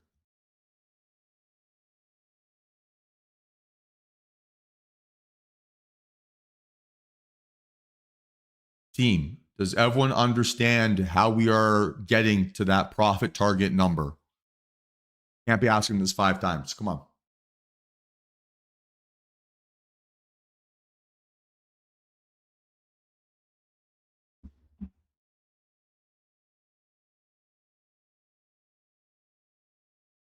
Okay.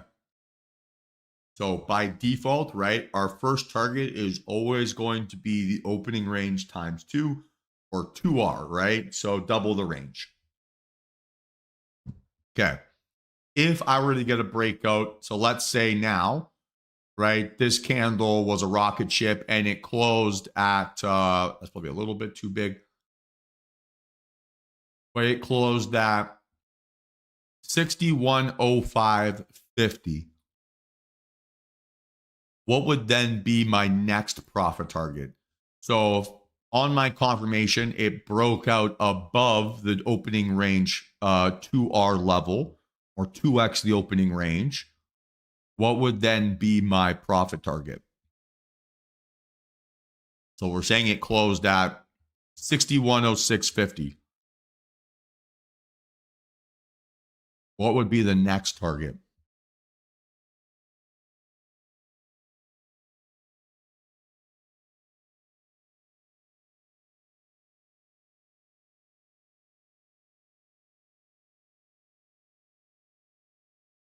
Yeah, right. It then becomes the levels that we have mapped out here in our pre-market. So our next level above 610650 is 6110. So if we were to get a breakout, our first target there then would be 6110. If we're still in a position here and it's behaving well above 6103 or whatever it is, then we know we're going to look to close this trade above at 6110. If we continue to get a strong reaction, right, we'll hold till 6120, et cetera, et cetera, et cetera. So by default, right, it's towards this first red line. If we're above that red line or we're below that red line, then it goes down to those pre-market levels that we mapped out there before. These pre-market levels are, we'll call it like stop signs in between daily highs and lows, weekly highs and lows, and monthly highs and lows. So the vast majority of the time, this is going to be quote unquote like pivot points, right? At the daily highs or the daily lows. Make sense? So by default, we're targeting the 2R range. Once we've broken out through the 2R range, we're targeting previous day's highs, previous day's lows, and then just mapping it out in between to make sure that we're taking it 10 points along the way or not getting too greedy, right, alongside that. So now that we've established a profit target, right, we're going to call this our 6104. We want to do what's called boxing in this trade. So boxing in that trade is the two steps before clicking submit on your entry. So we found our profit target, our first step in boxing in our trade. We now need to complete the box by identifying the area where our idea is incorrect. And this is where going back to our concept here of confirmation is going to allow us to do that in a stress-free context and a repeatable process. So if our trade is strong on confirmation, we need to ask ourselves what invalidates our confirmation. Well, in reality, if we make a lower low, if we're bullish, or we make a higher high, if we're bearish, and our strength doesn't hold, i.e. doesn't act as support, then we know that our idea is no longer that strong and we shouldn't look to hold that or to trust that our thesis is going to work out, right? It's telling us that our entry timing here isn't correct. And if our entry timing isn't correct, then maybe our setup trigger wasn't strong enough or our confirmation wasn't good enough or the market, right, wasn't ready for us. So we need to get out of that trade. So if I'm saying, what does weakness look like post entry? It would be making a lower low. Right? Does that make sense? If I'm bullish, right? If a trade makes a lower low under my confirmation candle, my idea isn't as strong as I thought. That makes sense?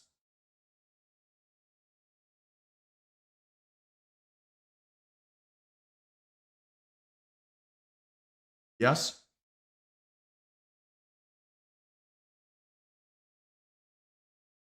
All right. So if I know that making a lower low invalidates my idea, I know that placing my stop loss at that area is my most logical argument, right?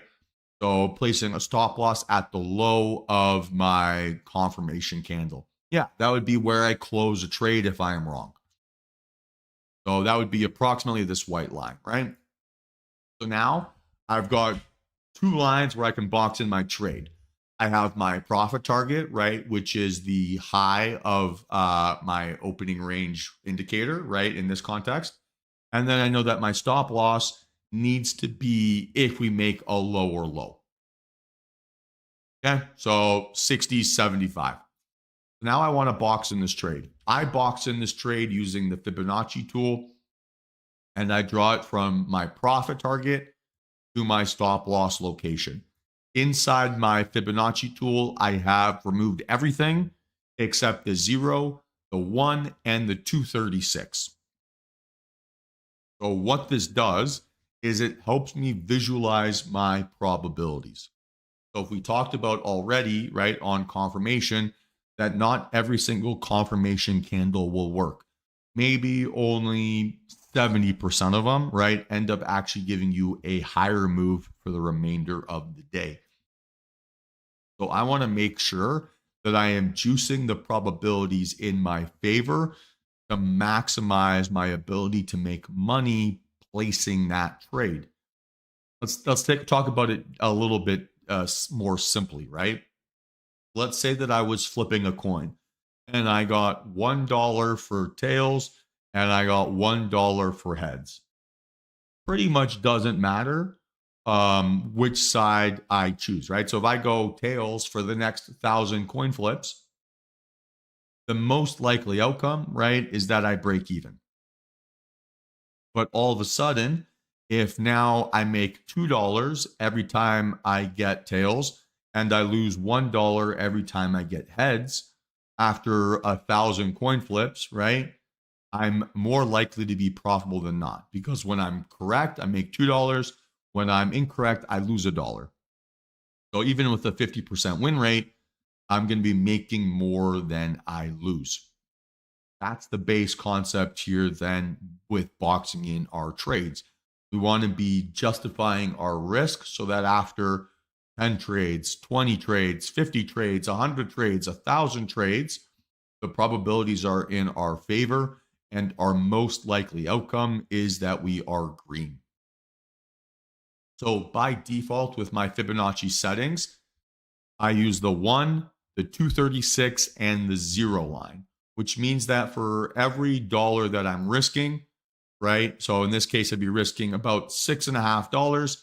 I'm looking to make about 20. So I'm getting a little bit better, right, than 3.5 to 1 risk reward. So for every time I'm flipping tails, I'm getting $3.50.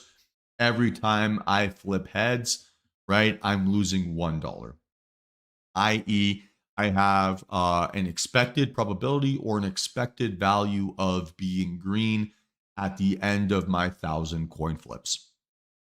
So I am boxing in my trade. So the Fibonacci tool here, Jay, it's on the left-hand side of your screen. It's called Fibonacci retracement, and then you draw it out on your screen. What is very likely when you double click it is that you have all these settings still ticked, and it is showing you something that looks very different than mine. So you want to go in here and untick everything except the 0, the 1, and the 236 Fibonacci. There is a detailed video inside the Discord. It's called Finding Your Formula for Profitable Trading or Finding Your Formula for Success. You can find that inside the Trading Docs tab and then can go from there. If you are having issues, please send me just a screenshot here of this, right, Fibonacci setting, and then we can go from there.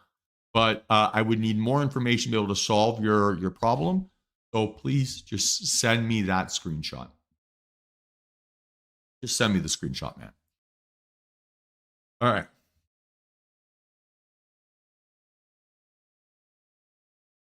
Jay, please just send me the screenshot there of your settings and we will fix it. All right. So now that we have an appropriate risk reward zone, I can now identify, right, where I have good probabilities to take an entry and where I have bad probabilities to take an entry, right? Anything above this green line, if I'm bullish, is bad probabilities. Anywhere under this green line, if I am bullish, is good probabilities, right?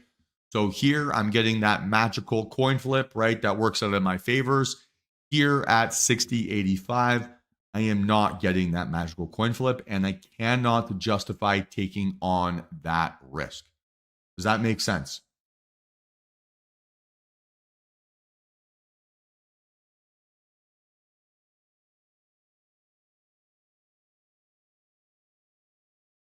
So anywhere above my green line is a bad entry, right? I'm not justifying my probabilities. Anywhere under this green line, I am justifying my probabilities and I have a good entry. Does that make sense? The 236 is just a ratio, right? So this is 23.6% of the way up to the one line, right? So if between 0 and 1 is 100%, 0.36 is 23.6% up, or it's filled in 23.6% of 100. So it gives me ratios, right? That makes sense, Jerry?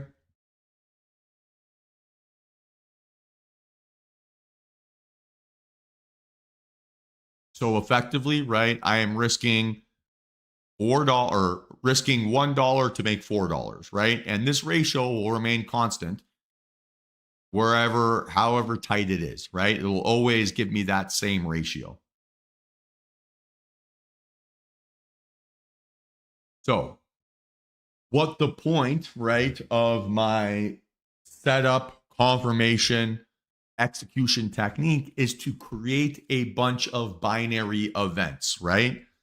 So, binary event number one, is it trending, price action trending higher? Is it trending lower, or is it sideways, right? Uh, Number two, is the setup strong or is it weak, right? That's binary element number two. And then binary element number three is my entry or is my risk justified or not, right? So all of those three things are simple yes, no thought processes, right? I don't have to add anything extra to that. Do I have trending price action to the upside? It's a yes, no question. Do I have trending price action to the downside? It's a yes, no question. Do I have a active setup trigger? It's a yes, no question. Do I have active confirmation? It's a yes, no question. Am I inside my justifiable entry zone? It is a yes, no question, right? So I can remove a lot of impulsive behaviors or impulsive analysis by just being structured in that context. That makes sense?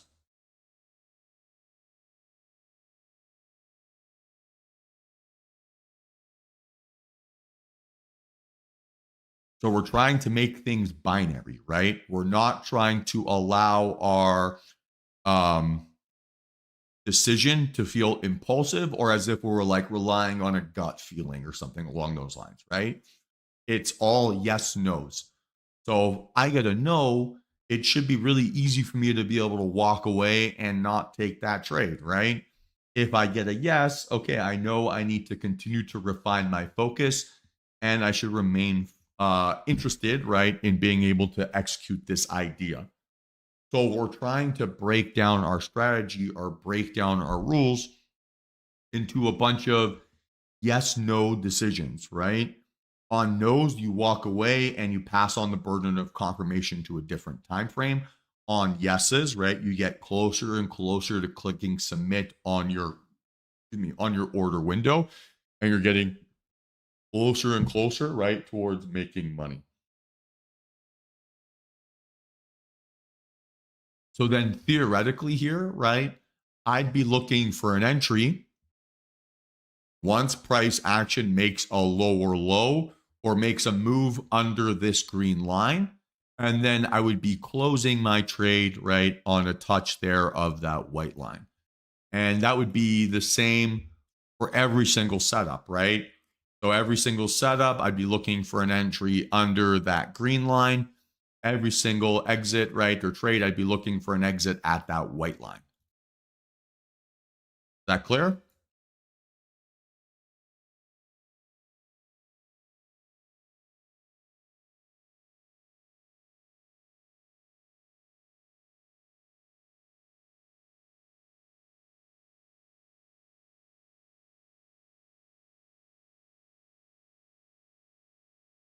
All right, cool. Tomorrow, right, we're going to talk about position sizing, right, stop loss management, entry timing, and then pyramiding, right? So those are going to be our focuses for tomorrow. So we're not going to touch on these things here today. We'll double down on those elements tomorrow. But I want to make sure that everyone has a clear understanding of the basically setup that we trade and the base strategy that we're looking to execute. Yeah, 100%, Corinna. And also, the more that you practice them, right, the more that they are going to become muscle memory. And because it's the same process each time, you're going to be rewarded for that consistency with a sped up learning curve. So, you do it 10 times, right? And you're going to realize, okay, this is what confirmation looks like. Now I know I'm waiting for this. And if it doesn't look exactly like that, right, you're going to walk away and you're not going to have a decision to make.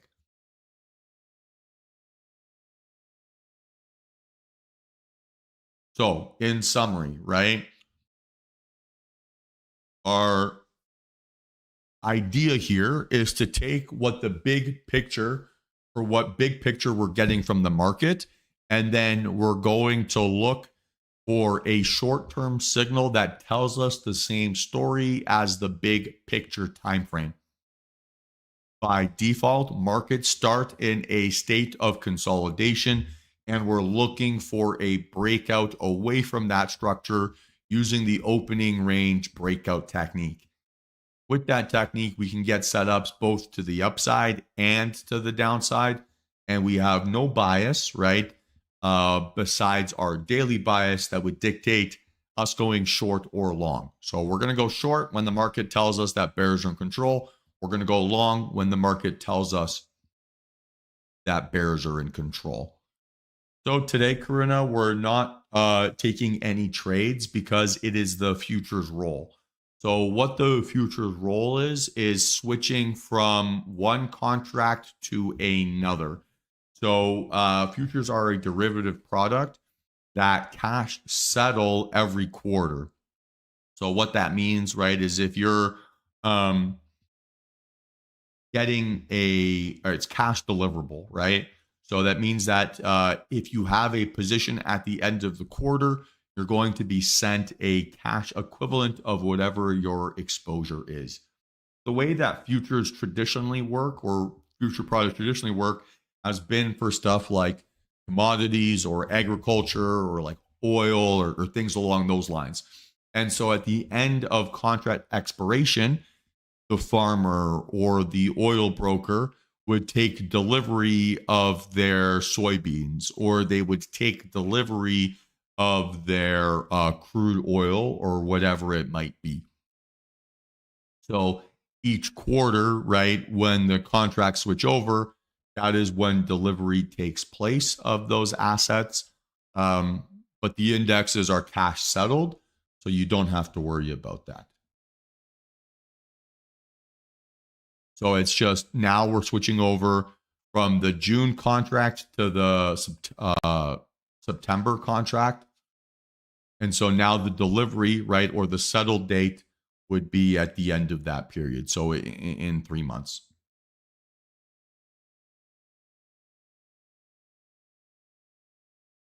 So Jerry, I look to trade on the 3, the 5, the 10, the 15, and the 30 min timeframes. And just based on back testing my strategy, so back testing the strategy and back testing my own executions, I perform best on the 3 min time frame or longer. So, right, guys, we're looking, what is the daily trend? What is the first time frame that tells me that trend? From there, my setup trigger is a breakout through the opening range high or the opening range low, or my setup trigger, right, can be finding support inside yesterday's range, right, or inside the previous day's range, right? So it could be buying the dip or playing the breakout. When you have trending price action, you would expect dip buyers to defend that trend.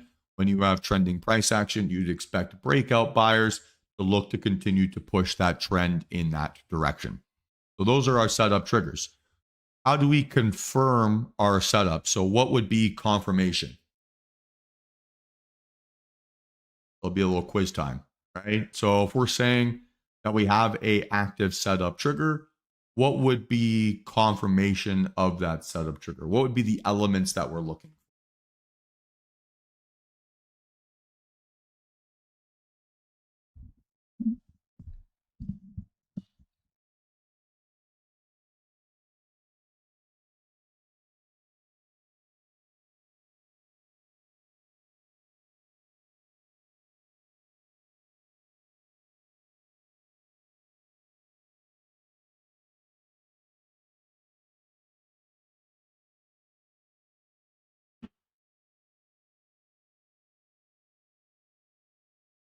So we want it to break out above the range. We want it to hold, right, those higher highs or those lower lows.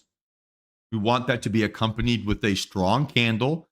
And then we want that to have increasing and outlier volume.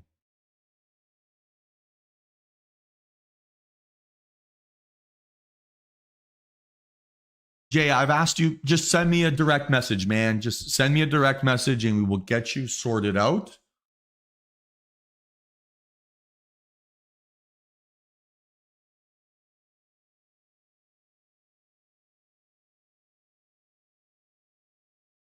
Yeah, Karina, spot on, right? So holding above the setup trigger high, closing with a strong candle shape, closing with increasing and outlier volume, right? And then where does our idea get invalidated?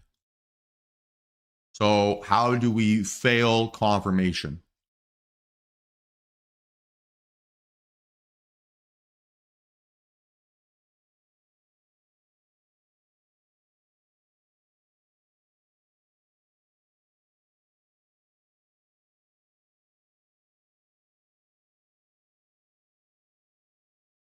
So let's say, how do we invalidate bullish confirmation? Let's do that one first.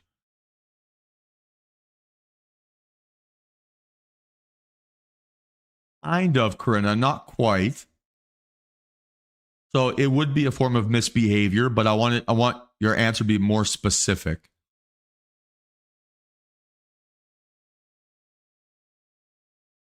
Hey, appreciate that, DJK. Have yourself a great day, man.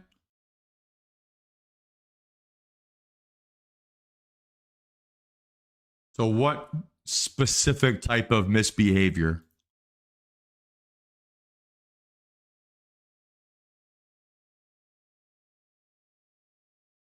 No. So we're saying invalidating our confirmation. So we have confirmation, right? How do we know that our confirmation is wrong?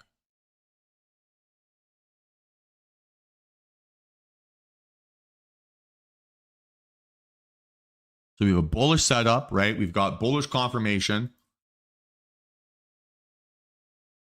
We have looking like this. How would we know that our idea is wrong and we cannot take the trade?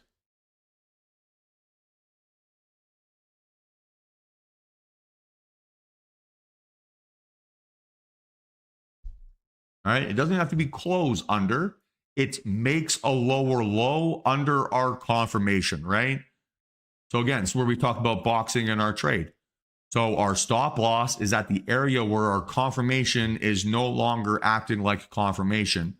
It would no longer act as strength if we made a lower low under our strength, right?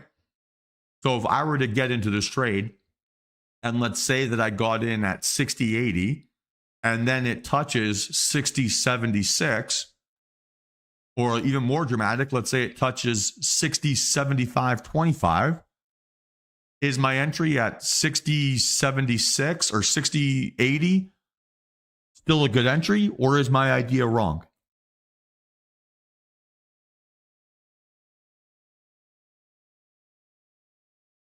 Yeah, my idea is wrong, right? So if a trade is strong, it should continue to make higher highs and higher lows. If my idea is weak, right? It's not going to make higher highs or higher lows. It's going to make maybe a higher high and a lower low, right? Or it will make a lower low and a lower high. So we want to always be identifying, right, the area where our trade or our thesis is no longer correct, right? That area ends up becoming our stop loss location. So we want to be placing our stop loss right at the low of our confirmation candle, or alternatively, which we'll talk about tomorrow, the low of our entry candle.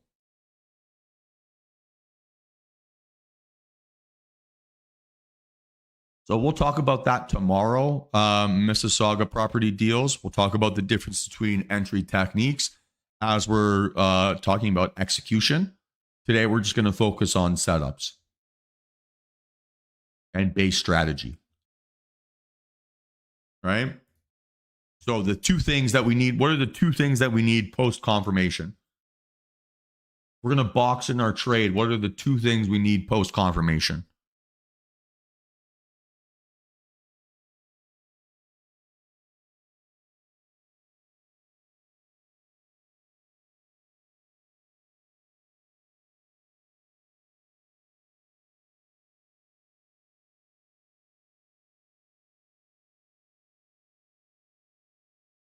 We need what two reference prices? No, we already have confirmation, Jerry. So once we have confirmation, what are the two targets we need to find?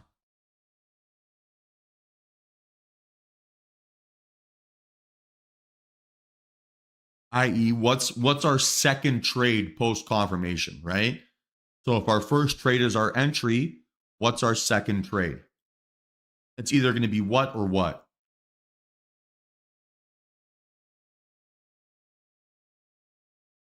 Yeah. So the range times 2 is going to be our profit target, right? Which is part 1. And then we need our stop loss location, right? So before we take our first trade, we need to plan out our second trade. Where do I get out when I am correct and I'm happy with my profits? Where do I get out when I am wrong? So that 2R range, right, is for profit. If it's above that 2R range, we're going for our next daily high or next daily low. And then our stop loss, right, is at the low of our confirmation candle or at the high of our confirmation candle if we are bearish. Does that make sense?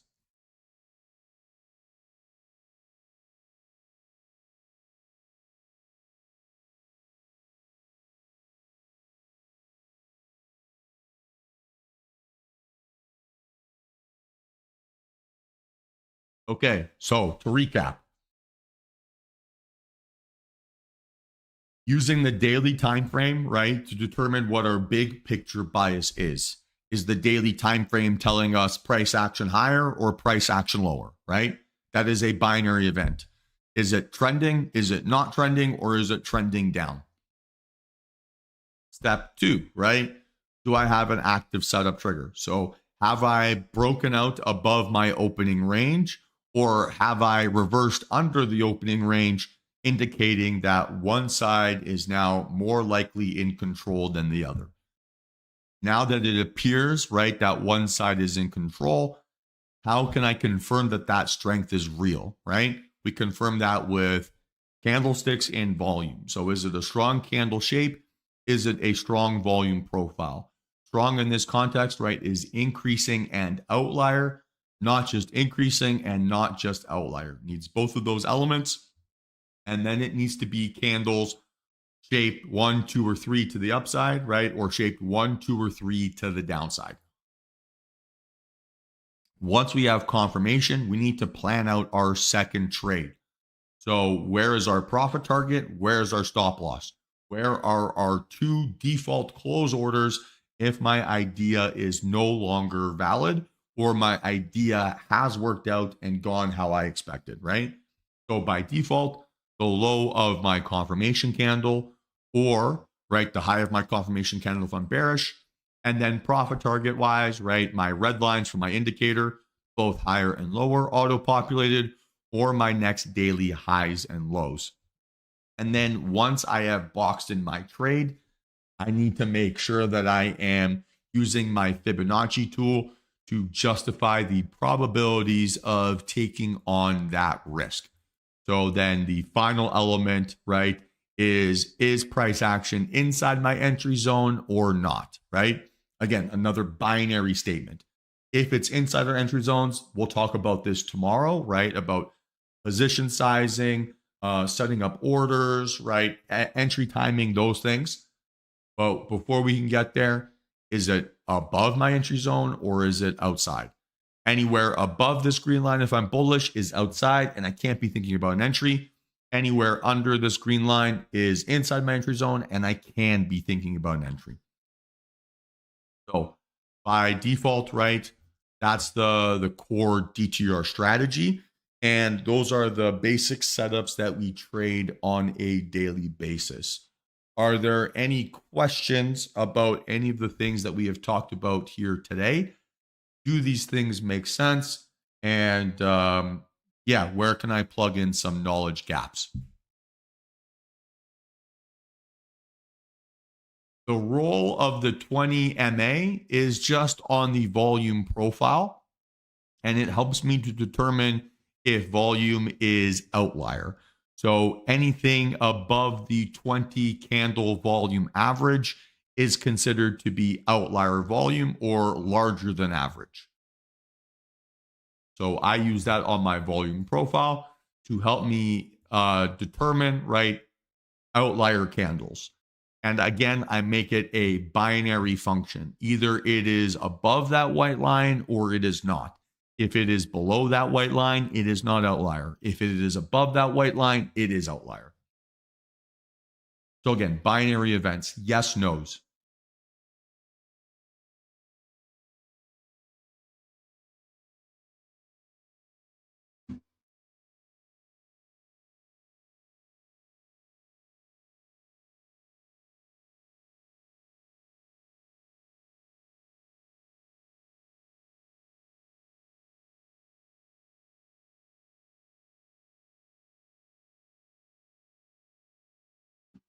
Yeah, tomorrow I'll start at the same time. I would expect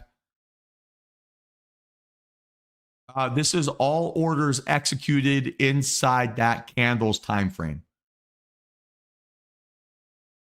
Tomorrow I'll be starting at 9 a.m. Or 9 a.m. Eastern. Same time like normal. Because I would anticipate that tomorrow I might have a trading day. So it'll be same time as tomorrow. And then tomorrow's focus will be on risk reward, position sizing, risk management, and entry timing. Nice work, Mark. Yeah, when you're trading options, the futures roll isn't really a big deal for you. So no worries. Same way how we'll trade through the OPEX days, the option expiration days. So no worries.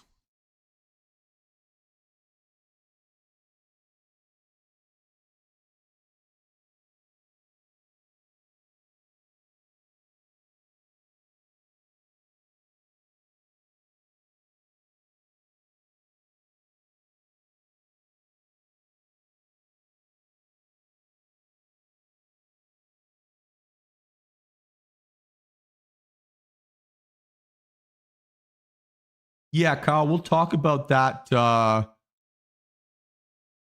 tomorrow, right? We'll break down the difference between the aggressive and pullback technique. But time does not invalidate my aggressive entry technique. No.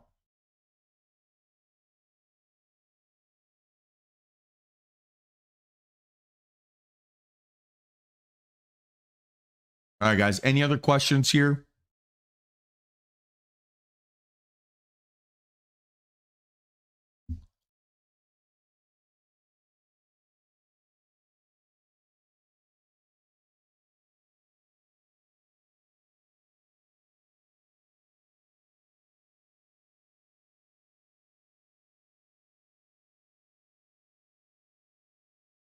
Dan, refresh your Discord. You're more than welcome to always do that. You also have the alternative live stream link, right, which is hosted on YouTube. Today's entirety, or in every session and in its entirety, is always recorded, and you can always watch back the previous stream day inside the live stream link tab inside the Discord.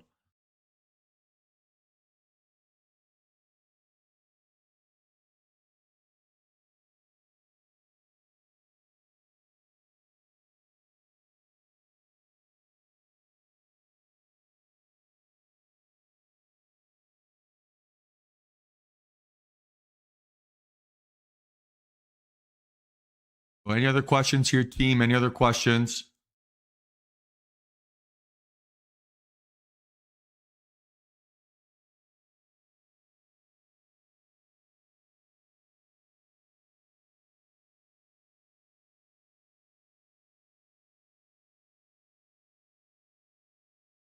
Yeah, David, send me a question. Yeah, generally, Kevin, I tend to trade the first 2 hours of the day.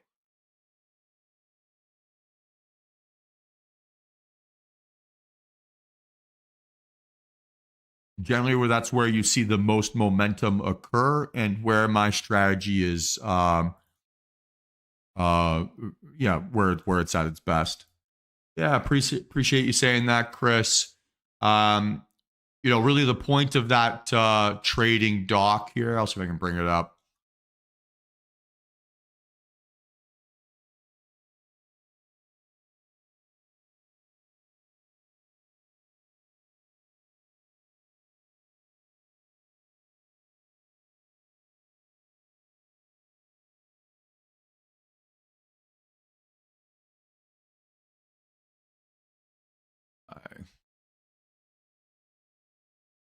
If this works. I'm guessing you're talking about this, right? Strategy checklist.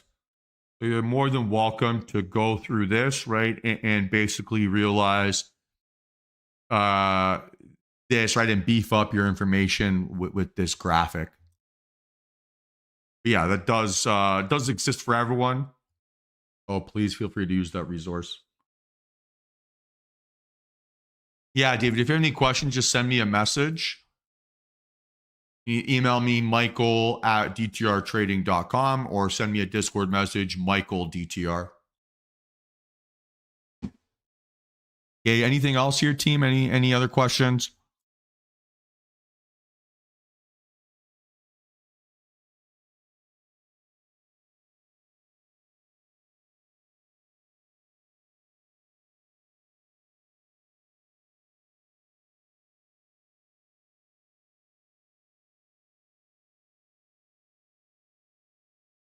Okay, final call here. Final call.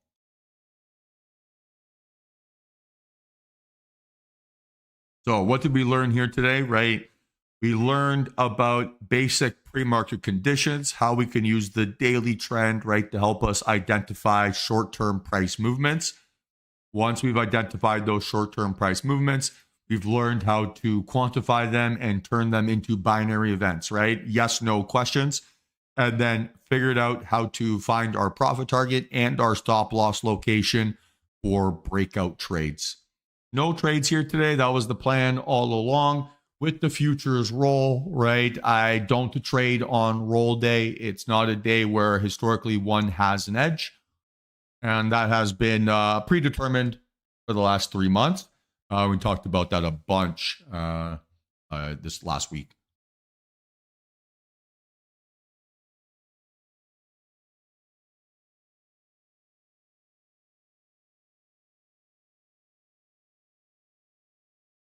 All right, guys. Final call for questions here. Final call for questions.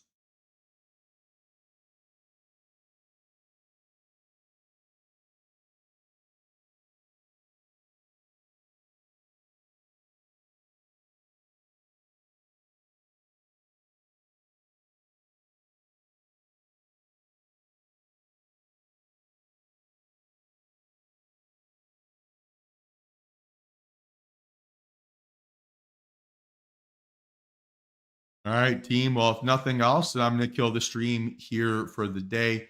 Same deal like always, right? If you have any questions, hit me up outside of market hours, and I'll do my best to get back to you as soon as I can. If you haven't watched it already, or you missed it, or you missed bits and pieces, please go back and rewatch this stream. That's going to be a good starting point there. And then all the information, right, that we talked about here, you can find more detailed variants of all this stuff inside the Trading Docs tab inside the Discord. And I would, again, recommend cycling through those elements and getting your knowledge beefed up here as much as possible. Tomorrow, we're going to focus on, yes, all recordings are posted inside the live stream link channel. You can find my last 1,000 days of live streaming in there. So where you got today's stream, you just click that same link and you'll be able to access it. So you guys, same deal like always. If you have any questions, hit me up outside of market hours. I'll do my best to get back to you as soon as I can. Tomorrow, we're going to be focusing on position sizing, risk management, entry timing, and pyramiding and getting out of trades. Those are going to be the elements that we focus on. We're also going to talk about changing your position sizing based on the account that you're trading. Too many people are trading 50K accounts as if they're 150K accounts. So it's time to get that shit sorted out and stop feeling sorry for yourselves. And that's going to be the objective there tomorrow.